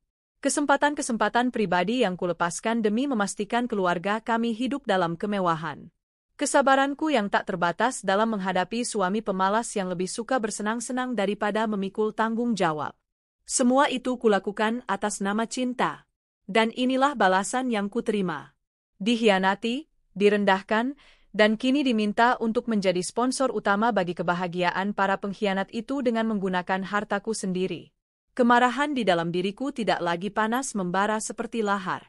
Ia telah berubah menjadi bongkahan es. Dingin, tajam, dan sangat mematikan. Aku menatap mereka berdua, yang masih menatapku dengan penuh harap, menunggu jawaban atas proposal gila mereka. Mereka tidak tahu bahwa mereka tidak sedang berbicara dengan Anissa, sang istri yang pemaaf. Mereka sedang berhadapan dengan Anissa Wijaya, sang CEO Anjaya Corp, yang tidak akan pernah memberikan toleransi sedikitpun terhadap pengkhianatan dan kebodohan. Aku berdiri dari sofa. Gerakanku tenang, terkalkulasi, dan penuh kendali. Aku merapikan sedikit blus sutra yang kukenakan. Aku menatap lurus ke dalam mata Ryan, kemudian beralih ke mata Clara. Sebuah senyum tipis, nyaris tak terlihat, tersungging di bibirku. Senyum yang tidak menjanjikan kehangatan atau pengampunan, melainkan senyum yang menjanjikan kehancuran total. Cukup, kataku dengan suara yang sangat pelan, namun terdengar seperti guntur yang menggelegar di ruangan yang tiba-tiba menjadi sunyi senyap itu. Aku sudah mendengar semuanya. Kata, cukup, yang kuucapkan menggantung di udara, mengubah atmosfer ruangan secara drastis, seolah seorang konduktor orkestra baru saja memberi aba-aba untuk mengganti musik dari adagio yang melankolis menjadi fortissimo yang menggelegar. Ryan dan Clara, yang tadinya duduk dengan ekspresi penuh harap, kini menatapku dengan kebingungan yang nyata. Senyum tipis di wajahku telah lenyap, digantikan oleh ekspresi dingin sedingin es kutub, sebuah ekspresi yang belum pernah mereka lihat sebelumnya di wajahku. Cukup, ulang Rian, otaknya yang lamban tampak kesulitan memproses. Maksudmu, cukup, kamu setuju? Ya Tuhan, Anissa, aku tahu kamu memang wanita yang paling pengertian dan berhati mulia. Aku tahu kamu tidak akan tega. Aku tertawa. Bukan tawa geli atau bahagia, melainkan tawa yang lahir dari puncak kemuakan dan kepahitan. Tawa itu terdengar serak dan kering, menggema di ruangan berdinding tinggi. Itu membuat bulu kuduk mereka meremang. Itu adalah tawa seseorang yang sudah tidak punya apa-apa lagi untuk ditakutkan. Setuju? Aku maju selangkah, kini berdiri menjulang di hadapan mereka yang masih terduduk di sofa. Posisiku yang lebih tinggi memberiku keunggulan psikologis. Rian, apakah kamu benar-benar berpikir setelah semua ini, setelah pengkhianatanmu yang menjijikkan, setelah kamu menelantarkan anak kandungmu sendiri, setelah kamu mencuri uangku dan lari dengan perempuan ini, aku melirik Clara dengan tatapan jijik. Kamu bisa kembali ke sini seperti raja, duduk di sofaku, dan mendikte persyaratan seolah aku adalah bawahanmu. Wajah Rian berubah pias. Rona percaya dirinya luntur seketika. Dia mulai menyadari bahwa ini bukanlah reaksi yang ada dalam skenarionya yang indah. Aku tidak mendikte, Anne. Aku hanya mencoba mencari solusi terbaik untuk semua pihak, dalihnya dengan suara yang mulai kehilangan keyakinan. Solusi terbaik untukmu dan dia, maksudmu. Aku menunjuk Clara dengan daguku, seolah menunjuk pada sesuatu yang kotor. Mari kita bicara tentang solusi terbaik yang sesungguhnya, Rian. Solusi terbaik adalah kamu tidak pernah kembali ke kehidupanku. Tapi karena sekarang kamu sudah terlanjur di sini, mengotori udara di rumahku, mari kita luruskan beberapa hal. Anggap saja ini rapat terakhir kita. Aku mulai berjalan mondar-mandir di depan mereka, dengan langkah yang pelan dan terukur, seperti seekor singa betina yang sedang mengitari mangsanya sebelum menerkam. Setiap langkahku seolah meninggalkan jejak api di lantai marmer. Agenda pertama, tentang pernikahan mewah kalian di Hotel Bintang 5, kataku, suaraku tajam dan jelas, memotong udara seperti sabetan pedang. Silakan saja menikah. Aku tidak akan menghalangi. Kalian mau menikah di kantor urusan agama, di bawah jembatan layang, atau di puncak Gunung Semeru sekalipun, aku tidak peduli sedikit pun. Tapi, jangan pernah, sekali lagi, jangan pernah, bermimpi untuk menggunakan 1 sen pun uang hasil jeripayahku untuk membiayai perayaan perzinahan kalian. Uangku adalah untuk masa depan Bima, untuk pendidikannya, untuk kebahagiaannya. Bukan untuk membayar gaun pengantin seorang pelakor. Wajah Clara memerah pada mendengar kata, pelakor, yang kutekankan dengan sengaja dan penuh penekanan. Dia membuka mulutnya, mungkin hendak memprotes atau mengeluarkan jurus air mata buayanya. Tapi satu tatapan mataku yang membunuh, yang penuh dengan amarah murni, membuatnya terdiam dan menunduk kembali. Agenda kedua, tentang rencana kalian untuk tinggal di istanaku ini, lanjutku, berhenti tepat di hadapan mereka, membuat mereka harus mendongak untuk menatapku. Rumah ini kubangun dengan keringatku, Rian. Setiap batu bata, setiap pilar, setiap perabot, setiap helai rumput di tamannya, adalah hasil dari malam-malam tanpa tidurku, hasil dari kesepakatan-kesepakatan bisnis yang menegangkan. Rumah ini adalah istana untukku dan putraku, Bima. Ini adalah tempat kami berlindung. Rumah ini bukan sebuah dinas sosial yang sudi menampung pengangguran pemalas dan pasangan kumpul kebonya. Jadi, buang jauh-jauh niat kalian untuk tinggal di sini. Jangankan untuk 6 bulan, jangankan untuk 1 malam, 1 detik pun aku tidak sudi udara di rumahku ini terkontaminasi oleh napas kalian berdua. Napas Rian terdengar berat dan tersengal. Kepanikan yang nyata mulai terlihat jelas di matanya. Rencananya yang sempurna mulai hancur berkeping-keping di depan matanya. Tapi, Anissa, tolonglah, kami benar-benar tidak punya tempat tujuan. Kami mau tinggal di mana? Kasihan Clara, dia sedang hamil besar. Kamu harus punya sedikit peri kemanusiaan. Oh, kasihan? Peri kemanusiaan? Aku membungkukkan badanku, mendekatkan wajahku ke wajahnya, suaraku kini berbisik namun penuh dengan ancaman yang mematikan. Di mana rasa kasihanmu saat kamu meninggalkan Bima yang menangis histeris di malam pertama kepergianmu, mencarimu di setiap sudut rumah? Di mana peri kemanusiaanmu saat kamu membiarkan aku bekerja banting tulang sendirian, mengurus kantor dan rumah, sampai aku jatuh sakit karena kelelahan? Dan kamu, aku beralih menatap tajam ke arah Clara yang gemetar, di mana rasa kasihanmu pada sesama perempuan, pada seorang istri dan seorang ibu yang keluarganya sedang kamu hancurkan dengan sengaja? Jangan pernah bicara tentang rasa kasihan atau peri kemanusiaan di hadapanku. Kalian berdua adalah orang terakhir di muka bumi ini yang berhak mengatakannya. Clara mulai terisak, air mata akhirnya mengalir di pipinya. Tapi kali ini, tangisannya tidak tampak dibuat-buat. Itu adalah tangisan ketakutan. Sandiwara korban telah berakhir, digantikan oleh kenyataan pahit. Agenda ketiga, dan ini yang paling favoritku, kataku, kembali menegakkan tubuhku dan menatap Rian dengan senyum sinis. Permintaanmu yang paling tidak masuk akal, yang paling biadab. Meminta kamarku, kamar tidurku, agar kamu bisa tidur dengan nyaman bersama wanita ini di atas ranjang yang pernah menjadi saksi janji suci kita? Rian, kamu bukan hanya tidak punya malu, kamu sudah benar-benar kehilangan akal sehatmu. Kamarku adalah tempat suciku, tempatku beristirahat dan memulihkan diri. Dan tidak akan pernah ada pengkhianat sepertimu yang boleh menginjakkan kakinya lagi di sana. Jangankan kamarku, kamar pembantu di pavilion belakang pun tidak akan pernah kuberikan untuk kalian. Amarahku kini tak terbendung lagi, mengalir deras dalam setiap suku kata yang kuucapkan. Semua rasa sakit, semua kekecewaan, semua penghinaan yang kupendam selama berbulan-bulan, kini kumuntahkan tanpa sisa di hadapan mereka. Kamu pikir aku ini siapa, Rian? Wanita bodoh dari desa yang bisa kamu permainkan sesuka hatimu. Kamu pergi berbulan-bulan tanpa pamit, meninggalkan semua tanggung jawabmu sebagai suami dan ayah. Jabatan tinggi di kantor yang kuberikan padamu dengan harapan kamu bisa punya harga diri, kamu campakkan begitu saja seperti sampah. Kamu lebih memilih menjadi pengangguran dan hidup dari uangku, bersenang-senang dengan dia. Sementara aku harus menggantikan posisimu, bekerja 2 kali lebih keras untuk menutupi kekacauan yang kau tinggalkan. Aku tidak pernah memintamu bekerja sekeras itu, potong Rian, mencoba membela diri dengan argumen yang lemah. Tentu saja tidak. Karena kamu terlalu sibuk menikmati hidup nyaman yang aku sediakan. Kamu adalah parasit.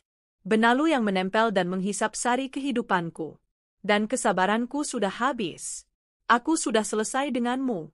Aku sudah selesai dengan semua sandiwara ini. Rian terperangah, mulutnya sedikit terbuka. Dia menatapku seolah baru pertama kali melihatku. Dia melihat sosok asing yang tidak dia kenali.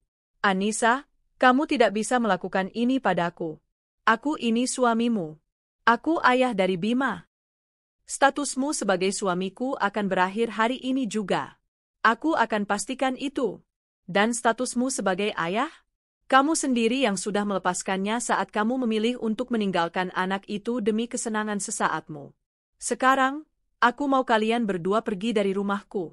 Angkat kaki kalian. Sekarang juga. Aku menunjuk pintu keluar dengan tangan yang gemetar karena luapan adrenalin dan amarah. Mereka tidak bergerak. Rian menatapku dengan tatapan tak percaya, seolah menunggu aku akan tertawa dan berkata ini semua hanya lelucon. Sementara Clara terus menangis sesenggukan, memeluk perutnya. Kami tidak akan pergi, kata Rian dengan suara rendah dan mengancam. Ini juga rumahku. Aku ikut membangunnya. Aku tidak akan pergi sampai kita menyelesaikan ini baik-baik. Tidak ada yang perlu diselesaikan, desisku. Semuanya sudah selesai. Dan kamu salah besar, Rian. Ini bukan rumahmu. Ini rumahku. Hanya namaku yang tertera di setiap lembar sertifikatnya. Aku tidak peduli. Aku tidak akan pergi, teriaknya, akhirnya menunjukkan warna aslinya. Dia berdiri, mencoba menggunakan postur tubuhnya untuk mengintimidasiku. Dia pikir dia bisa membuatku takut dan akhirnya mengalah, seperti yang biasa kulakukan dulu setiap kali kami bertengkar. Tapi singa di dalam diriku sudah sepenuhnya terbangun. Dan singa ini tidak akan pernah mundur lagi. Kamu yakin? Tanyaku dengan nada tenang yang mengerikan. Kamu benar-benar tidak mau pergi secara baik-baik dan terhormat. Dia menggelengkan kepalanya dengan angkuh, dagunya terangkat menantang. Baiklah, kataku sambil mengeluarkan ponsel dari saku blusku. Dengan jari-jari yang sangat mantap, Aku membuka daftar kontakku. Pilihanmu. Aku menekan tombol panggil dan menempelkan ponsel ke telingaku. Mataku tak pernah lepas dari wajah Rian dan Clara yang kini terlihat tegang dan cemas. Halo, selamat siang, Pak Joko, sapaku dengan nada formal yang dingin. Pak Joko adalah kepala keamanan di kompleks perumahan elit ini, seorang pensiunan perwira militer yang sangat disiplin. Saya Anissa dari Blok A nomor 7. Bisa tolong kirim 2 orang petugas Anda ke rumah saya sekarang juga? Ada 2 penyusup yang menolak untuk meninggalkan properti saya. Iya, segera. Terima kasih. Aku menutup telepon dan meletakkan ponselku kembali di saku. Aku menatap mereka berdua dengan senyum kemenangan yang dingin.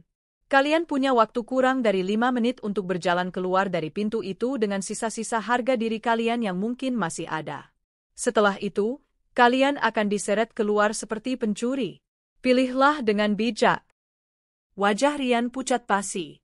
Dia tidak pernah, dalam mimpi terliarnya sekalipun, menyangka aku akan berani bertindak sejauh ini. Dia selalu menganggapku sebagai wanita lembut yang penurut, yang bisa dikendalikan dengan sedikit bujuk rayu atau bentakan. Hari ini, dia belajar sebuah pelajaran yang sangat pahit. Jangan pernah meremehkan seorang wanita yang telah kau dorong hingga ke batas kesabarannya.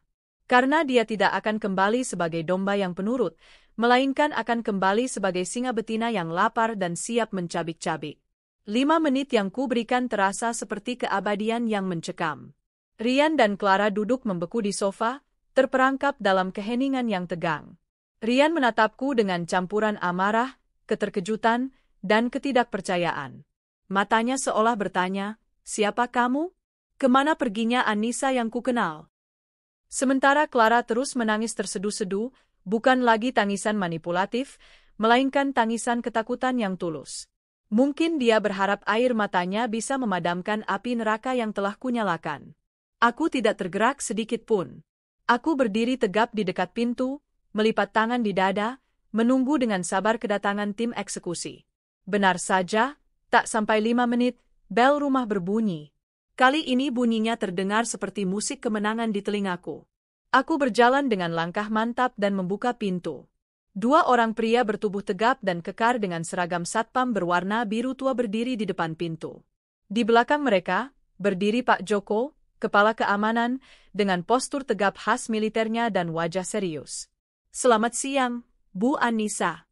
Ada yang bisa kami bantu? Sapa Pak Joko dengan nada hormat namun tegas.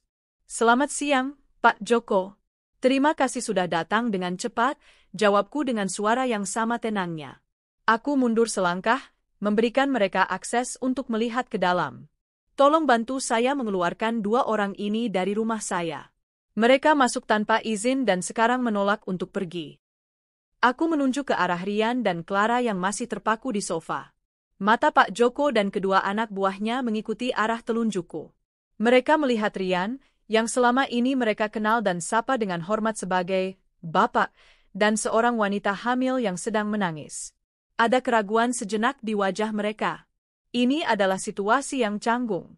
Tapi, Bu, mohon maaf, itu kan Pak Rian? Tanya salah satu petugas dengan suara pelan, merasa tidak enak. Mulai hari ini, dia bukan siapa-siapa lagi di rumah ini. Dia adalah seorang penyusup, tegasku dengan suara yang tidak menyisakan ruang untuk perdebatan atau keraguan. Saya adalah pemilik sah dan satu-satunya dari properti ini, dan saya meminta Anda untuk menjalankan tugas Anda sesuai prosedur. Lindungi hak saya. Mendengar ketegasanku dan penekanan pada kata, pemilik sah, Pak Joko langsung mengerti. Dia adalah seorang profesional yang tahu betul batasan tugasnya. Dia mengangguk singkat namun mantap. Siap, laksanakan, Bu. Dia memberi isyarat dengan kepalanya kepada kedua anak buahnya untuk masuk. Rian, ini kesempatan terakhirmu. Jangan buat keributan yang tidak perlu. Pergilah sekarang dengan tenang, kataku untuk terakhir kalinya, memberinya kesempatan untuk menyelamatkan sedikit saja wajahnya di depan para petugas keamanan. Tapi keangkuhan dan egonya yang setinggi langit tampaknya terlalu besar untuk dikalahkan. Aku tidak akan pergi. Ini rumahku juga. Aku punya hak di sini. Kalian semua tidak berhak mengusirku, teriaknya sambil berdiri, mencoba menunjukkan sisa-sisa otoritasnya yang kini sudah luntur. Pak Joko memberi isyarat lagi. Kedua petugas keamanan itu dengan sigap mendekati Rian dari dua sisi. Maaf, Pak. Mohon kerjasamanya. Mari kami antar Bapak keluar, kata salah satu petugas dengan sopan namun dengan cengkeraman tangan yang sudah siap di lengannya. Jangan sentuh aku. Lepaskan. Rian menepis tangan petugas itu dengan kasar. Itu adalah kesalahan fatal terakhirnya. Tanpa basa-basi lagi, kedua petugas itu langsung bertindak. Dengan gerakan yang cepat dan terlatih, mereka masing-masing mencengkeram lengan Rian. Rian meronta sekuat tenaga, berteriak-teriak memakiku, menyebutku istri durhaka, wanita gila, dan berbagai umpatan lainnya. Aku hanya menonton dengan ekspresi datar. Suara teriakannya tidak lagi menyakitiku, itu hanyalah suara bising dari masa lalu. Clara menjerit histeris melihat kekasihnya diperlakukan seperti seorang kriminal. Tolong, Mbak. Jangan lakukan ini. Kasihan Mas Rian. Dia suami Mbak. Tolong, kasihan bayi saya. Ratapnya, mencoba menggunakan kartu andalannya untuk terakhir kali. Bawa dia juga keluar, perintahku dengan dingin kepada Pak Joko, menunjuk Clara yang sedang menangis. Pak Joko mendekati Clara dengan lebih hati-hati, mengingat kondisinya. Mari, Mbak. Sebaiknya Mbak ikut keluar dengan tenang. Jangan sampai kenapa-kenapa dengan kandungannya. Tidak baik stres seperti ini. Clara, melihat bahwa perlawanan sudah sia-sia dan tidak ada harapan lagi, akhirnya menyerah. Sambil terus menangis terisak-isak, dia bangkit dan berjalan terhuyung-huyung menuju pintu keluar, diapit dengan sopan oleh Pak Joko. Sementara itu, Rian terus meronta dan diseret tanpa ampun melewati pintu utama yang megah itu. Aku melihat mereka didorong keluar dari gerbang rumahku. Aku melihat Rian jatuh tersungkur di trotoar jalanan. Mereka diusir tanpa membawa apapun selain pakaian yang melekat di badan dan kehinaan yang akan mereka ingat seumur hidup. Pintu gerbang besi yang tinggi itu ditutup dengan suara debaman yang keras. Selesai. Keheningan kembali menyelimuti rumahku. Tapi kali ini, keheningan itu terasa berbeda. Bukan keheningan yang menyiksa dan penuh penantian, melainkan keheningan yang membebaskan, yang membersihkan. Seolah sebuah tumor ganas baru saja berhasil diangkat tuntas dari tubuhku. Aku menutup pintu utama dan menguncinya. Aku bersandar sejenak di daun pintu yang dingin, memejamkan mata dan menarik napas yang paling dalam dan paling lega selama 4 bulan terakhir. Udara di rumahku terasa lebih bersih, lebih segar, lebih ringan. Proses pembersihan baru saja dimulai. Babak pertama selesai, kini saatnya babak kedua, membasmi akarnya. Tanpa membuang waktu sedetik pun, aku meraih ponselku dan berjalan menuju ruang kerja. Aku duduk di kursi kebesaranku, kursi CEO, dan mulai melakukan serangkaian panggilan telepon penting. Aku tidak akan membiarkan ada satu celah pun, sekecil apapun, bagi Rian untuk kembali mengusik hidupku atau hidup Bima. Aku akan membumi hanguskan semua jembatan yang menghubungkannya denganku. Panggilan pertama adalah ke personal banker kepercayaanku di sebuah bank swasta terkemuka. Halo, selamat siang, Pak Budi. Ini Anissa Wijaya. Saya harap tidak mengganggu. Saya minta tolong segera, saat ini juga, blokir semua kartu kredit, baik kartu utama maupun kartu tambahan, atas nama Rian Adhitama yang terhubung dengan rekening saya. Dan bekukan semua aksesnya ke rekening bersama kami.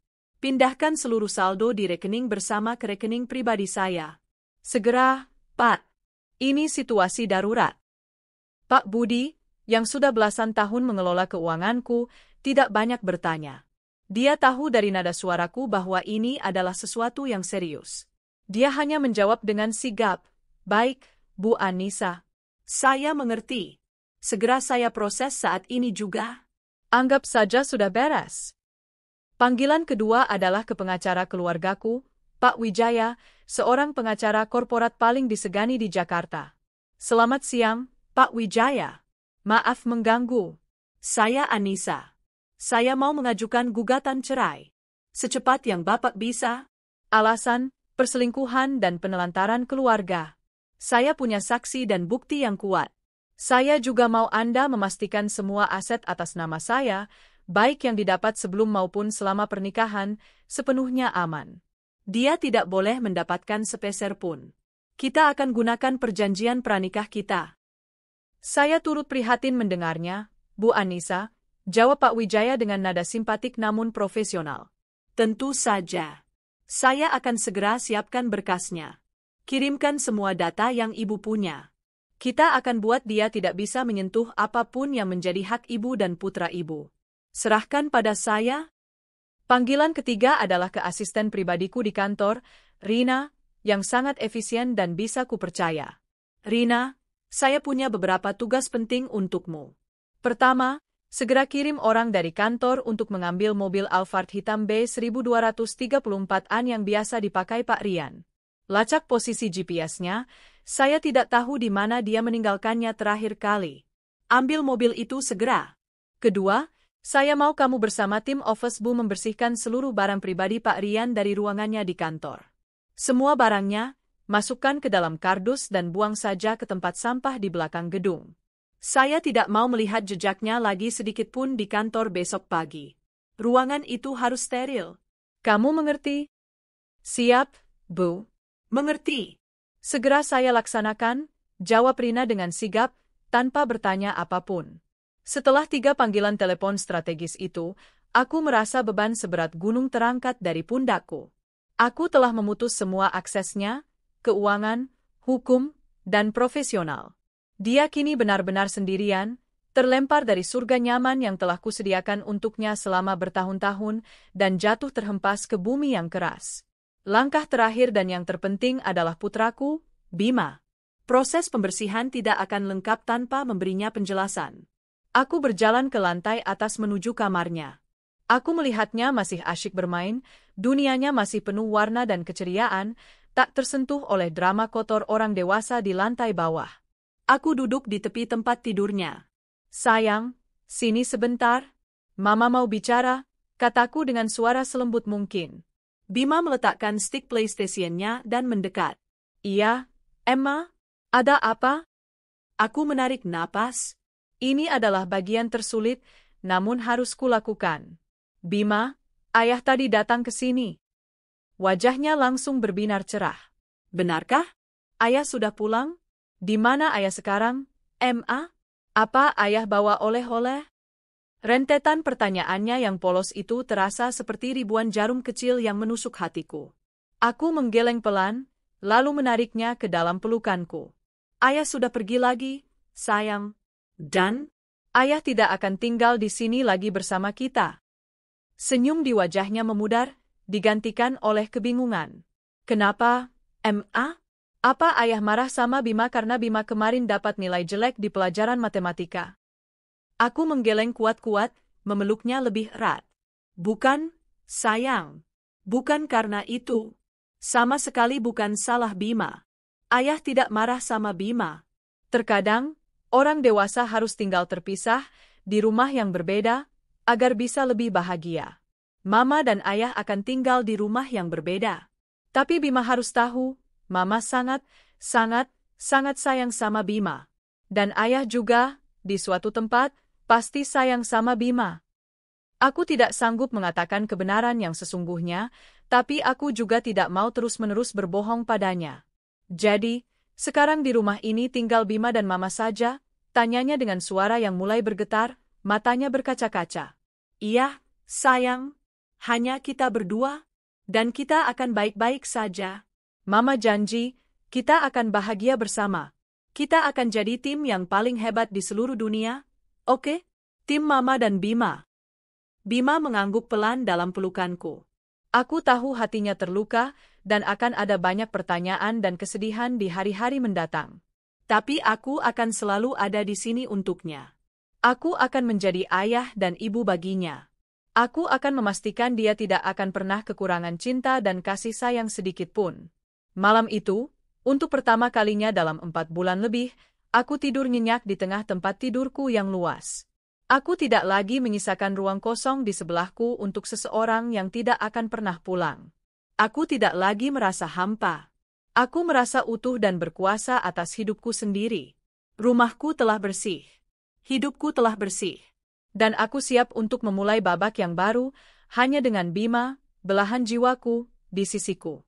Hari-hari setelah insiden, pembersihan, itu berlalu dengan kecepatan yang mengejutkan. Gema dari kehancuran rumah tanggaku menyebar di berbagai lingkaran kehidupanku, di kantor, di antara teman-teman, dan di dalam keluargaku sendiri. Namun, dampaknya sama sekali tidak seperti yang kubayangkan. Alih-alih merasa hancur, malu, atau terpuruk, aku justru merasa seperti terlahir kembali, seolah baru saja melepaskan sebuah jubah berat yang selama ini membebani pundakku tanpa kusadari. Di kantor, perubahannya paling terasa signifikan. Tanpa harus lagi memikirkan Rian, menutupi kemalasannya, atau mengkhawatirkan egonya yang rapuh, seluruh energi dan fokusku kini tercurah 100% untuk Anjaya Corp. Ruangan Rian yang sudah disterilkan dari semua jejaknya, kini kuubah menjadi Creative Hub, sebuah ruang kerja terbuka dengan desain modern untuk tim pemasaran muda yang baru saja kurekrut. Aku memimpin rapat dengan semangat baru yang menular, melontarkan ide-ide segar dan berani yang selama ini tertahan di kepalaku. Para karyawan, yang awalnya berbisik-bisik penuh rasa ingin tahu tentang kepergian Rian yang mendadak, kini menatapku dengan tatapan yang berbeda. Bukan lagi dengan kasihan atau sebagai istri Pak Rian, tapi dengan kekaguman dan respek yang tulus. Mereka melihatku sebagai Anissa Wijaya, pemimpin mereka yang sesungguhnya. Mereka melihat kekuatan, ketegasan, dan visi, bukan kelemahan seorang istri yang ditinggalkan. Respek mereka terhadapku meningkat 100 kali lipat, dan itu tercermin dalam kinerja perusahaan yang meroket. Bu Anissa sekarang seperti punya energi super. Kudengar Rina, asistenku, berbisik pada manajer HRD di pantry suatu pagi. Auranya berbeda sekali. Lebih tajam, lebih fokus, dan lebih kuat. Mengerikan, tapi dalam artian yang bagus. Aku tersenyum tipis saat mendengarnya dari balik rak kopi. Mereka benar. Aku memang lebih kuat. Beban mental yang selama ini kupikul tanpa sadar, beban untuk terus-menerus menjaga perasaan dan citra seorang suami yang inferior, kini telah terlepas. Aku bisa terbang bebas. Secara hukum, proses perceraian berjalan lebih mulus dari yang kuduga. Pak Wijaya adalah seorang maestro di bidangnya. Bukti perselingkuhan, kesaksian Embok Lastri dan Mbak Susi yang mendengar langsung pengakuan Rian dan melihat kedatangan Clara, dan bukti penelantaran, catatan absensi dari kantor dan kesaksian dari pihak bank mengenai penarikan dana besar sebelum menghilang, sudah lebih dari cukup untuk meyakinkan hakim. Rian, dalam keputusasaannya, mencoba melawan. Dia menyewa seorang pengacara ke Lastri dan menuntut harta Gonogini. Dia mengklaim bahwa dia berhak atas setengah dari kekayaanku karena selama pernikahan telah mendukung karirku secara moral dan memberikanku seorang putra. Klaim konyol itu dipatahkan dengan mudah dan telak oleh tim Pak Wijaya. Mereka menunjukkan bukti bahwa Anjaya Corp adalah warisan dari ayahku dan semua aset utama, rumah, apartemen, saham, telah kumiliki jauh sebelum menikah. Dan yang paling penting, mereka mengeluarkan senjata pamungkas. Perjanjian pranikah yang dulu Rian tanda tangani dengan senyum lebar, karena saat itu dia pikir itu hanyalah formalitas konyol dan tidak akan pernah berlaku. Perjanjian itu kini menjadi bumerang tajam yang menghantamnya telak.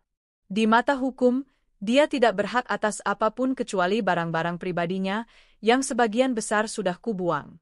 Beberapa kali Rian mencoba menghubungiku. Awalnya adalah rentetan telepon dari nomor-nomor yang tidak dikenal, yang tidak pernah kuangkat.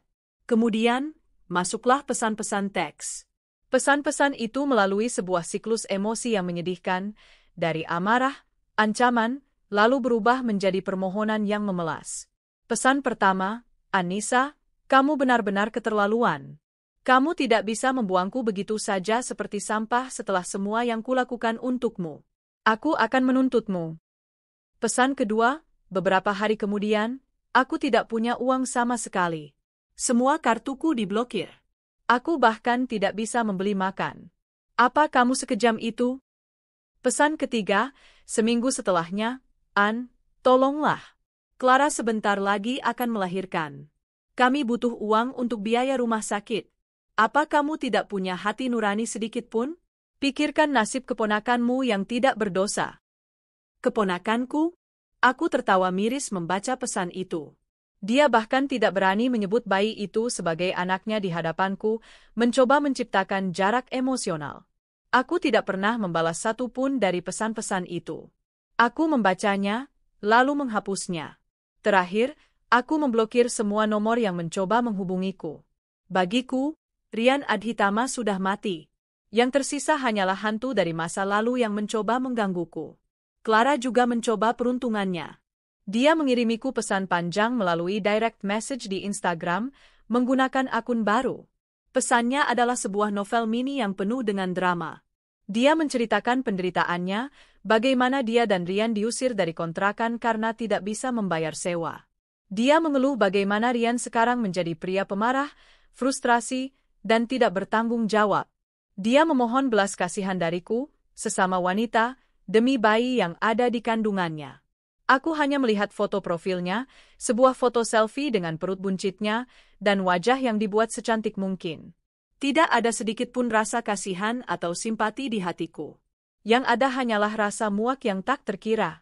Ini adalah konsekuensi dari pilihan yang dia buat dengan sadar. Dia ingin bermain api dengan naga, sekarang biarlah dia merasakan sendiri panasnya semburan api itu. Aku memblokirnya juga, tanpa membalas. Gema dari kehancuran mereka terus sampai ke telingaku, bukan karena aku mencarinya, tapi karena dunia orang-orang kaya Jakarta ternyata sangat kecil. Maya bercerita bahwa Rian sempat datang ke butiknya, mencoba meminjam uang dengan alasan ibunya sakit keras. Maya, yang tahu cerita sebenarnya, menolaknya mentah-mentah. Sarah mendengar kabar dari kenalannya di industri otomotif bahwa Rian terlihat bekerja sebagai sales mobil di sebuah showroom mobil bekas di pinggiran kota, sebuah kejatuhan yang sangat drastis dan memalukan dari posisinya sebagai seorang direktur pemasaran di perusahaan properti raksasa. Dia yang dulu selalu tampil necis dengan setelan desainer dan sepatu kulit mengkilap, kini harus berdiri di bawah terik matahari, mencoba membujuk orang-orang untuk membeli mobil bekas. Kabar tentang Clara juga sampai padaku. Seorang teman sosialitaku melihatnya di sebuah rumah sakit pemerintah kelas 3 di Jakarta Timur. Dia bilang Clara akhirnya melahirkan bayi laki-laki, dibantu oleh orang tuanya yang tampak sederhana yang datang dari kampung.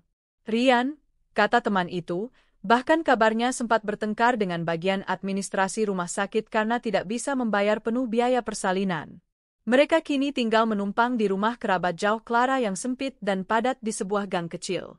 Sangat jauh dari impian mereka tentang rumah mewah di Pondok Indah, kamar utama dengan jacuzzi, dan seorang babysitter profesional yang dibayar dengan uangku. Apakah aku merasa puas mendengar penderitaan mereka? Di awal, sejujurnya, mungkin ada sedikit rasa itu. Itu adalah sisi manusiawiku yang paling gelap, yang merasa bahwa karma dan keadilan akhirnya telah ditegakkan. Tapi seiring berjalannya waktu, perasaan itu memudar, digantikan oleh sesuatu yang lebih sehat, ketidakpedulian total. Nasib mereka bukan lagi urusanku. Mereka adalah karakter dalam sebuah buku yang sudah selesai kubaca dan kututup. Aku sekarang sedang sibuk menulis bukuku sendiri. Fokus utamaku 100% adalah Bima. Aku mendedikasikan diriku untuk menyembuhkan lukanya dan memastikan dia tumbuh tanpa bayang-bayang trauma. Aku menghabiskan lebih banyak waktu berkualitas dengannya daripada sebelumnya. Aku mengantarnya ke sekolah setiap pagi, sebuah ritual yang dulu selalu dilakukan oleh supir. Aku membantunya mengerjakan PR setiap malam, bukan lagi pengasuhnya. Kami menghabiskan akhir pekan dengan melakukan petualangan-petualangan kecil, pergi ke SeaWorld, berkemah di halaman belakang, atau sekadar membuat pizza bersama di dapur. Aku menjelaskan padanya dengan bahasa yang bisa dia mengerti bahwa ayah dan mama tidak bisa bersama lagi, tapi cinta kami berdua padanya tidak akan pernah berkurang sejengkal pun. Tentu, ada masa-masa sulit. Ada kalanya Bima tiba-tiba murung di tengah permainan, atau bertanya tentang ayahnya dengan suara sedih. Aku tidak pernah mengalihkan pembicaraan. Aku membiarkannya merasakan kesedihannya, aku memeluknya dengan erat, dan aku meyakinkannya bahwa kami akan melewati ini bersama-sama sebagai sebuah tim. Perlahan tapi pasti, senyumnya yang ceria kembali merekah secara permanen. Dia mulai terbiasa dengan kehidupan barunya, sebuah kehidupan yang lebih tenang, lebih teratur, dan penuh dengan perhatian tak terbagi dari ibunya.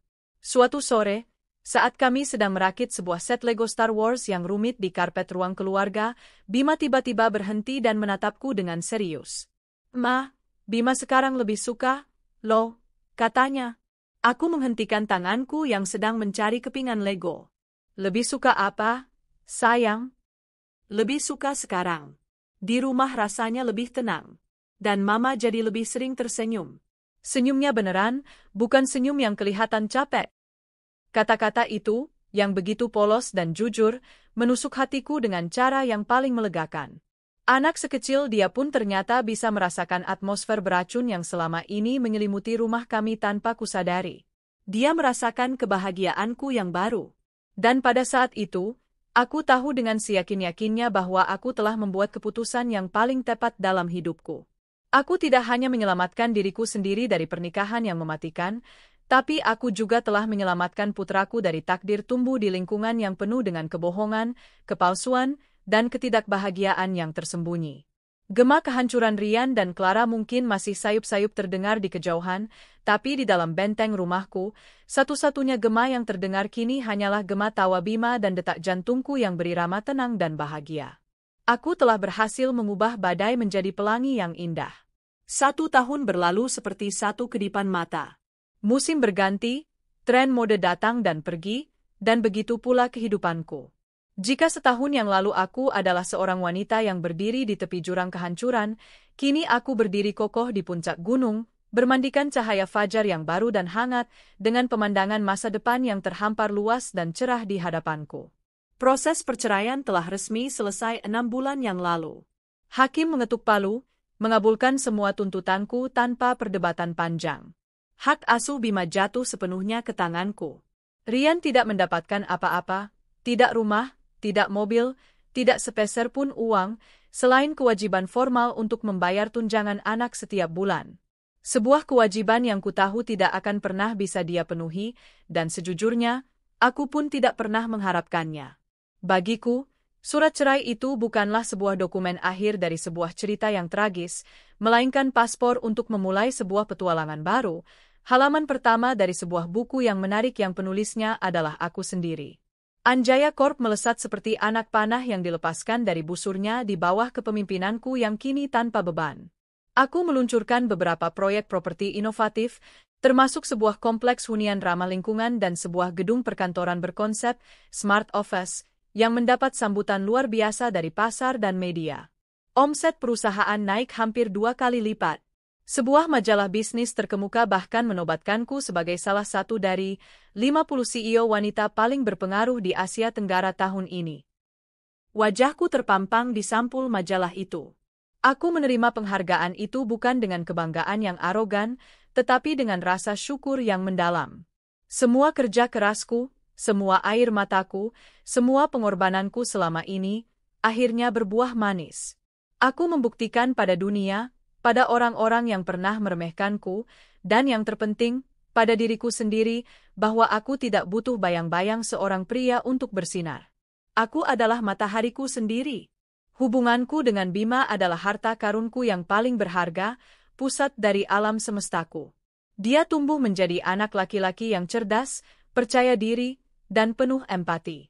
Tanpa kehadiran sosok ayah yang seringkali menjadi contoh yang kurang baik dalam hal tanggung jawab, Bima justru berkembang lebih positif. Dia melihat ibunya sebagai panutan, seorang wanita kuat yang bisa memimpin ratusan karyawan di siang hari, namun masih punya waktu dan energi untuk membacakan dongeng sebelum tidur dengan suara-suara karakter yang lucu di malam hari. Kami adalah sebuah tim yang solid, duo dinamis yang siap menghadapi apapun yang dilemparkan kehidupan pada kami. Rumah kami yang dulu sering terasa dingin dan kosong, kini selalu penuh dengan kehangatan dan kehidupan. Tawa riang Bima menggema di setiap sudut, menjadi musik terindah di telingaku. Aroma kue coklat buatanku seringkali memenuhi dapur di akhir pekan. Teman-temanku, Maya dan Sarah, sering datang untuk makan malam bersama, mengisi rumah dengan canda dan tawa. Aku menemukan kembali diriku yang dulu sempat hilang terkubur di bawah peran sebagai istri yang baik. Aku menemukan kembali Anissa yang ceria, yang suka mencoba resep-resep baru dari internet, yang bisa tertawa terbahak-bahak karena menonton film komedi konyol, yang kembali menekuni hobi lamanya melukis di kanvas. Suatu hari, saat aku sedang menikmati makan siang santai di sebuah restoran Jepang bersama Maya dan Sarah, nama Rian muncul untuk pertama kalinya setelah sekian lama terkubur dalam diam. "An, kamu tahu tidak, aku kemarin tidak sengaja bertemu Rian," kata Sarah hati-hati, seolah takut membuka luka lama. Aku hanya mengangkat bahu dengan santai sambil menyeruput ocha dinginku. Oh ya? Di mana? Tanyaku dengan nada biasa saja, tanpa sedikit pun getaran emosi. Di sebuah mall di Kelapa Gading. Dia jadi petugas valet parkir di lobi utama, jawab Sarah. Penampilannya, jujur saja, sangat menyedihkan. Seragamnya tampak kebesaran, wajahnya kucel dan lelah, dan tatapannya kosong. Dia melihatku sekilas, lalu langsung pura-pura sibuk dan membuang muka. Mungkin dia malu. Maya menimpali dengan informasi tambahan, aku juga dengar dari sepupuku yang punya teman di kampungnya si Clara. Katanya, Clara akhirnya tidak tahan hidup susah di Jakarta. Dia pulang ke kampungnya di Jawa Tengah beberapa bulan yang lalu, membawa serta anaknya. Dia meninggalkan Rian sendirian di Jakarta, persis seperti yang Rian lakukan padamu. Aku mendengarkan semua cerita itu tanpa emosi yang berarti. Tidak ada lagi amarah yang membara, tidak ada lagi rasa sakit yang menusuk, bahkan tidak ada lagi rasa kasihan. Yang ada hanyalah sebuah kehampaan, sebuah jarak yang sangat jauh. Kisah mereka terdengar seperti sinopsis sebuah film drama yang tidak menarik minatku untuk menonton.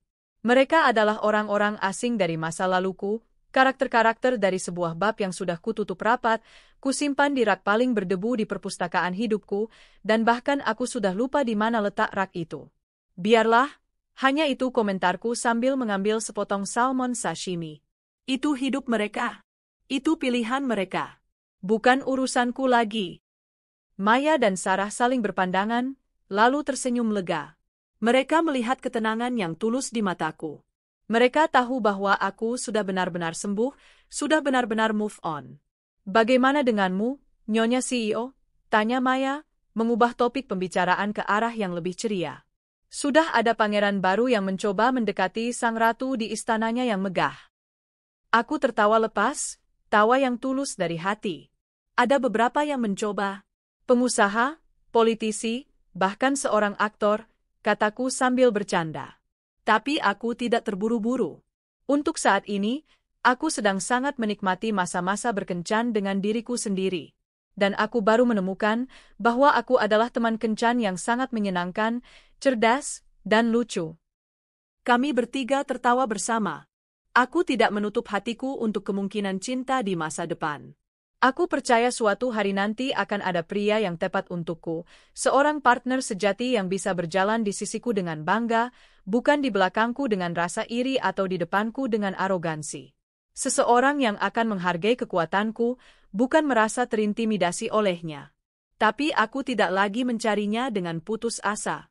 Kebahagiaanku tidak lagi bergantung pada kehadiran atau validasi dari seorang pria.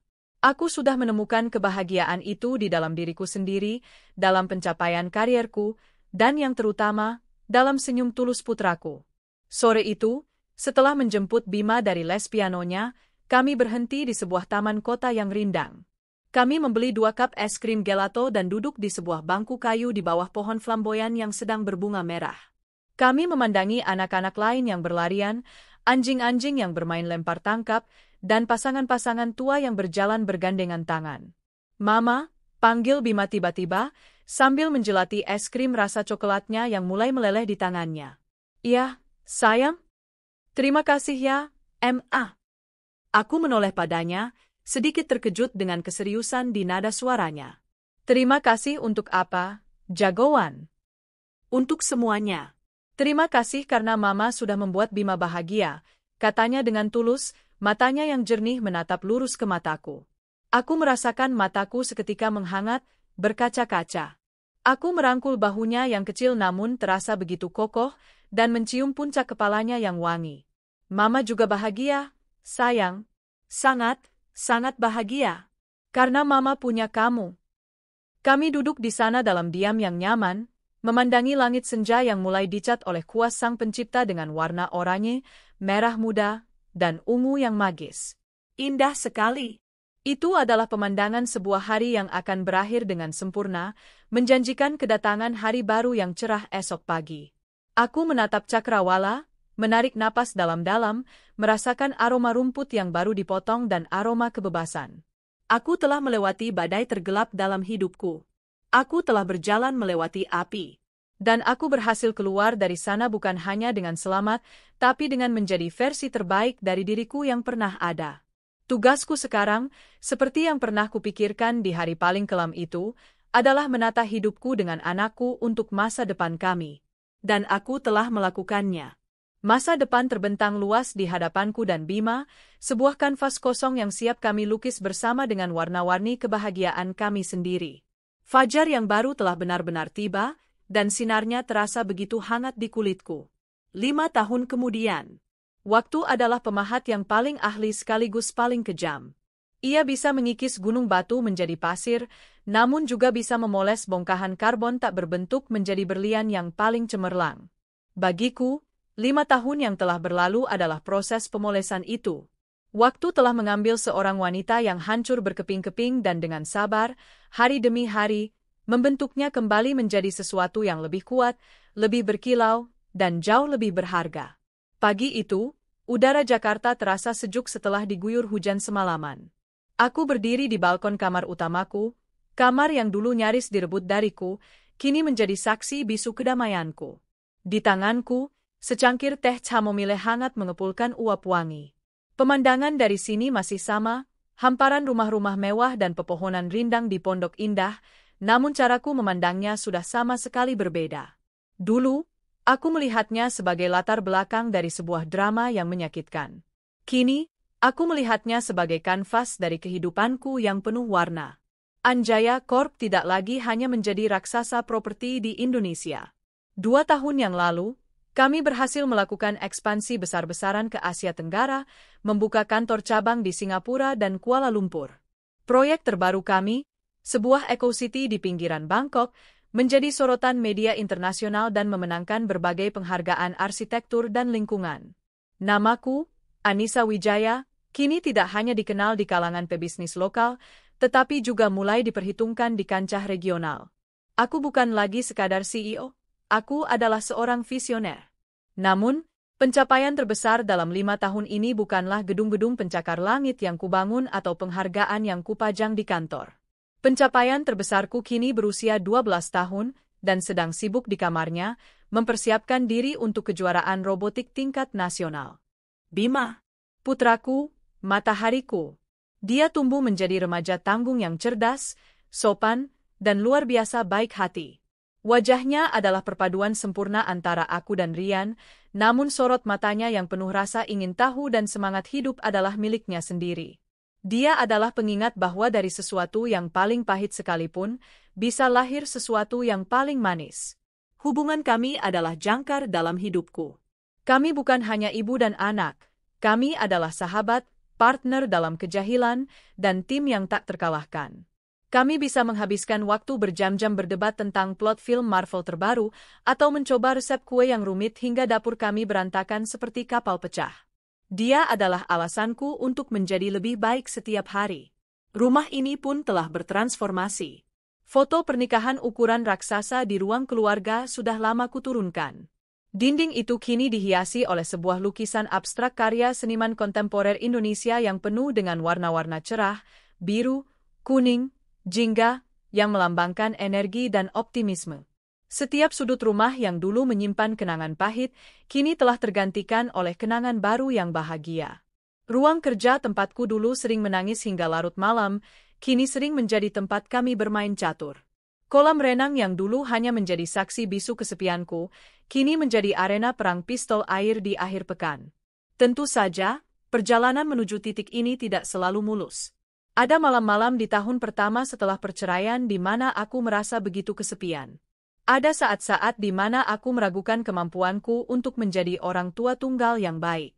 Tapi setiap kali keraguan itu muncul, aku akan melihat wajah Bima yang tertidur pulas, dan aku menemukan kembali kekuatanku. Aku sadar, kebahagiaanku tidak boleh lagi bergantung pada orang lain. Aku harus menemukannya di dalam diriku sendiri. Dan perlahan, aku menemukannya. Aku mulai menikmati hal-hal kecil, membaca novel di hari Minggu, menekuni yoga, atau sekadar menyetir mobil sendirian di malam hari sambil mendengarkan lagu-lagu lawas. Aku belajar untuk berkencan dengan diriku sendiri, dan ternyata, aku adalah teman kencan yang sangat menyenangkan. Hingga suatu hari, sekitar 2 tahun yang lalu, takdir memperkenalkanku pada seseorang yang mengubah caraku memandang cinta dan sebuah hubungan. Namanya Adrian. Adrian adalah seorang arsitek brilian yang berbasis di Singapura. Firmanya memenangkan tender untuk mendesain proyek Eco City kami di Bangkok. Pertemuan pertama kami terjadi di ruang rapat, di antara tumpukan maket dan cetak biru. Dia tidak seperti pria-pria yang pernah mencoba mendekatiku sebelumnya, yang biasanya terintimidasi oleh posisiku atau justru terpesona oleh kekayaanku. Adrian menatapku sebagai seorang profesional, sebagai seorang yang setara. Diskusi kami tentang desain, material berkelanjutan, dan filosofi ruang hidup terasa begitu merangsang secara intelektual. Dia mendengarkan ide-ideku dengan saksama, menantangnya dengan argumen yang cerdas, dan kami seringkali berakhir dalam perdebatan sengit yang menyenangkan. Dia tidak pernah mencoba merayuku atau melontarkan pujian-pujian murahan. Dia justru memuji ide-ide bisnisku, caraku berpikir. Untuk pertama kalinya setelah sekian lama, aku merasa dilihat sebagai Anissa, sang pemikir, bukan Anissa, sang CEO kaya raya atau Anissa, sang janda. Hubungan profesional kami perlahan berevolusi. Dimulai dari makan siang bisnis yang berlanjut hingga sore karena perbincangan kami yang terlalu seru.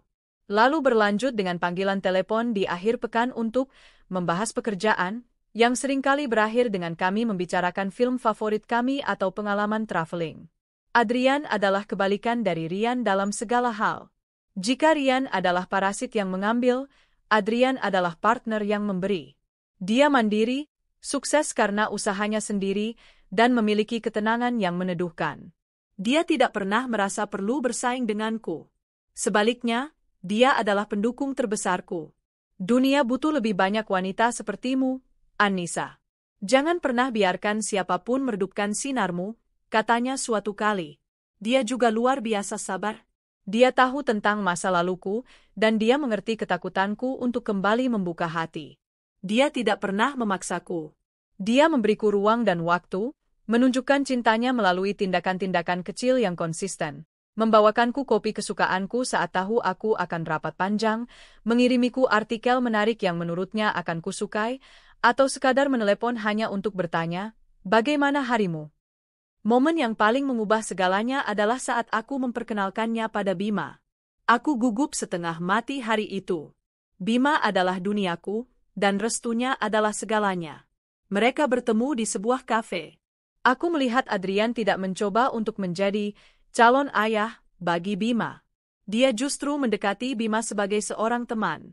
Dia bertanya tentang robot yang sedang Bima bangun, mendengarkan dengan penuh minat saat Bima menjelaskan tentang coding dan sensor. Mereka akhirnya larut dalam percakapan seru tentang Star Wars, meninggalkan aku yang hanya bisa menonton dengan senyum dan hati yang menghangat. Malamnya, saat aku menyelimuti Bima, dia berkata, Om Adrian keren, Ma. Dia tahu banyak tentang mikrokontroler. Dia janji mau bantu Bima mencari komponen yang susah dicari. Lalu dia menatapku dengan tatapannya yang bijaksana. Mama kelihatannya bahagia kalau lagi sama dia. Persetujuan dari bibir putraku itu adalah kunci terakhir yang membuka gerbang hatiku yang selama ini tertutup rapat. Namun, seberapapun sempurnanya kehidupan baruku, masa lalu terkadang memiliki cara yang aneh untuk mengingatkan kita akan keberadaannya. Bukan sebagai hantu yang menakutkan, tetapi sebagai gema samar dari sebuah waktu yang telah lama berlalu. Satu Sabtu sore, aku, Bima, dan Adrian memutuskan untuk melakukan sesuatu yang sederhana. Kami pergi ke sebuah pusat perbelanjaan besar di Jakarta Selatan, bukan untuk berbelanja barang mewah, melainkan untuk menonton film dan makan di food court, seperti keluarga biasa. Setelah film selesai, kami berjalan menuju area makan yang ramai dan bising. Bima dan Adrian bersemangat memesan sate dan siomay, sementara aku mencari meja kosong. Saat itulah aku melihatnya. Di sudut food court, dekat dengan area cuci piring, seorang pria dengan seragam petugas kebersihan berwarna biru sedang mengepel lantai. Punggungnya bungkuk, gerakannya lamban dan tanpa semangat. Rambutnya yang dulu hitam legam dan selalu ditata rapi, kini tampak menipis dan warnanya memutih di beberapa bagian. Saat dia berbalik untuk memeras kain pelnya, aku bisa melihat wajahnya dengan jelas. Itu Rian. Waktu seolah melambat. Suara riuh food court meredup di telingaku. Wajahnya tampak jauh lebih tua dari usianya yang seharusnya baru menginjak awal 40-an. Kantung matanya menghitam, kulitnya kusam, dan sorot matanya yang dulu penuh dengan arogansi dan pesona, kini kosong dan redup. Dia tampak seperti orang asing, seorang pria yang telah dikalahkan oleh kehidupan. Jantungku berdetak sedikit lebih cepat, bukan karena cinta atau benci, melainkan karena keterkejutan melihat betapa drastisnya waktu dan pilihan hidup telah mengubah seseorang. Dia belum melihatku. Dia terlalu sibuk dengan pekerjaannya, dengan dunianya yang kini begitu kecil dan terbatas. Perasaan aneh menjalari diriku. Aku tidak merasakan amarah. Aku tidak merasakan kepuasan atau keinginan untuk membalas dendam. Aku bahkan tidak merasakan kasihan. Yang kurasakan hanyalah sebuah ketidakpedulian yang damai. Sebuah kesadaran yang mendalam bahwa pria itu, pria yang pernah menjadi suamiku, ayah dari anakku, dan sumber dari penderitaanku yang terdalam, kini tidak lebih dari seorang figuran dalam film kehidupanku. Dia adalah hantu, gema dari masa lalu yang tidak lagi memiliki kekuatan untuk menyakitiku. Bima dan Adrian kembali membawa nampan penuh makanan. Dapat meja, Ma? Tanya Bima ceria. Aku tersentak dari lamunanku. Dapat, sayang. Di sebelah sana, dekat jendela, kataku, dengan cepat mengarahkan mereka ke arah yang berlawanan dari tempat Rian berada. Aku melindungi Bima dari pemandangan itu, bukan karena aku membenci Rian, tetapi karena aku ingin melindungi kedamaian Bima. Bima hanya memiliki kenangan yang samar dan kabur tentang ayahnya, dan aku tidak ingin merusaknya dengan citra yang menyedihkan ini. Biarlah masa lalu tetap terkubur. Saat kami makan, aku sesekali melirik ke arah sudut itu. Rian sudah selesai mengepel dan kini sedang duduk di bangku kecil di pojok, makan dari sebuah kotak bekal sederhana. Dia makan sendirian, di tengah keramaian, namun tampak begitu terasing dan kesepian. Aku bertanya-tanya apa yang ada di pikirannya. Apakah dia pernah memikirkan Bima? Apakah dia menyesali pilihannya? Pertanyaan-pertanyaan itu muncul, namun tidak lagi penting bagiku. Jawabannya tidak akan mengubah apapun. Pertemuan tak sengaja itu, yang berlangsung tanpa sepatah kata pun, menjadi penutup terakhir yang sesungguhnya dari babak kelam dalam hidupku. Itu adalah konfirmasi akhir bahwa aku telah benar-benar sembuh. Hantunya tidak lagi menghantuiku. Gemanya tidak lagi menggangguku. Malam itu, kami bertiga berdiri di balkon rumahku, menatap gemerlap lampu kota Jakarta. Adrian berdiri di sampingku, lengannya merangkul bahuku dengan hangat dan protektif. Bima berdiri di depanku, menceritakan dengan antusias tentang ide barunya untuk lengan robotiknya. Aku menghirup udara malam dalam-dalam. Aku memandangi wajah putraku yang berbinar-binar, merasakan kehangatan pria di sampingku yang mencintaiku apa adanya, dan merasakan kebanggaan atas semua yang telah kubangun. Badai itu, badai yang datang 6 tahun lalu, memang telah menghancurkan duniaku. Tapi dari puing-puing kehancuran itu, aku tidak hanya membangun kembali duniaku. Aku membangun sebuah dunia yang baru, yang jauh lebih kuat, lebih indah, dan lebih jujur. Aku sadar, rasa sakit di masa lalu bukanlah sebuah luka yang harus terus-menerus ditangisi. Itu adalah api tempaan. Api yang membakar semua kelemahanku, kebutaanku, dan keraguanku, menyisakan hanya baja yang paling murni dan paling kuat. Aku tidak akan pernah melupakan badai itu, tapi aku tidak lagi takut padanya. Karena badai itulah yang telah mengajariku cara menemukan pelangiku sendiri. Fajar yang baru, yang dulu kuharapkan dengan penuh harap, ternyata bukanlah sebuah tujuan akhir. Ia adalah sebuah perjalanan yang terus berlanjut. Dan aku siap untuk menyambut setiap pagi yang baru, dengan hati yang penuh syukur, cinta, dan kekuatan yang tak terbatas. Kehidupanku, pada akhirnya, adalah milikku seutuhnya. Dan itu adalah kemenangan yang paling manis.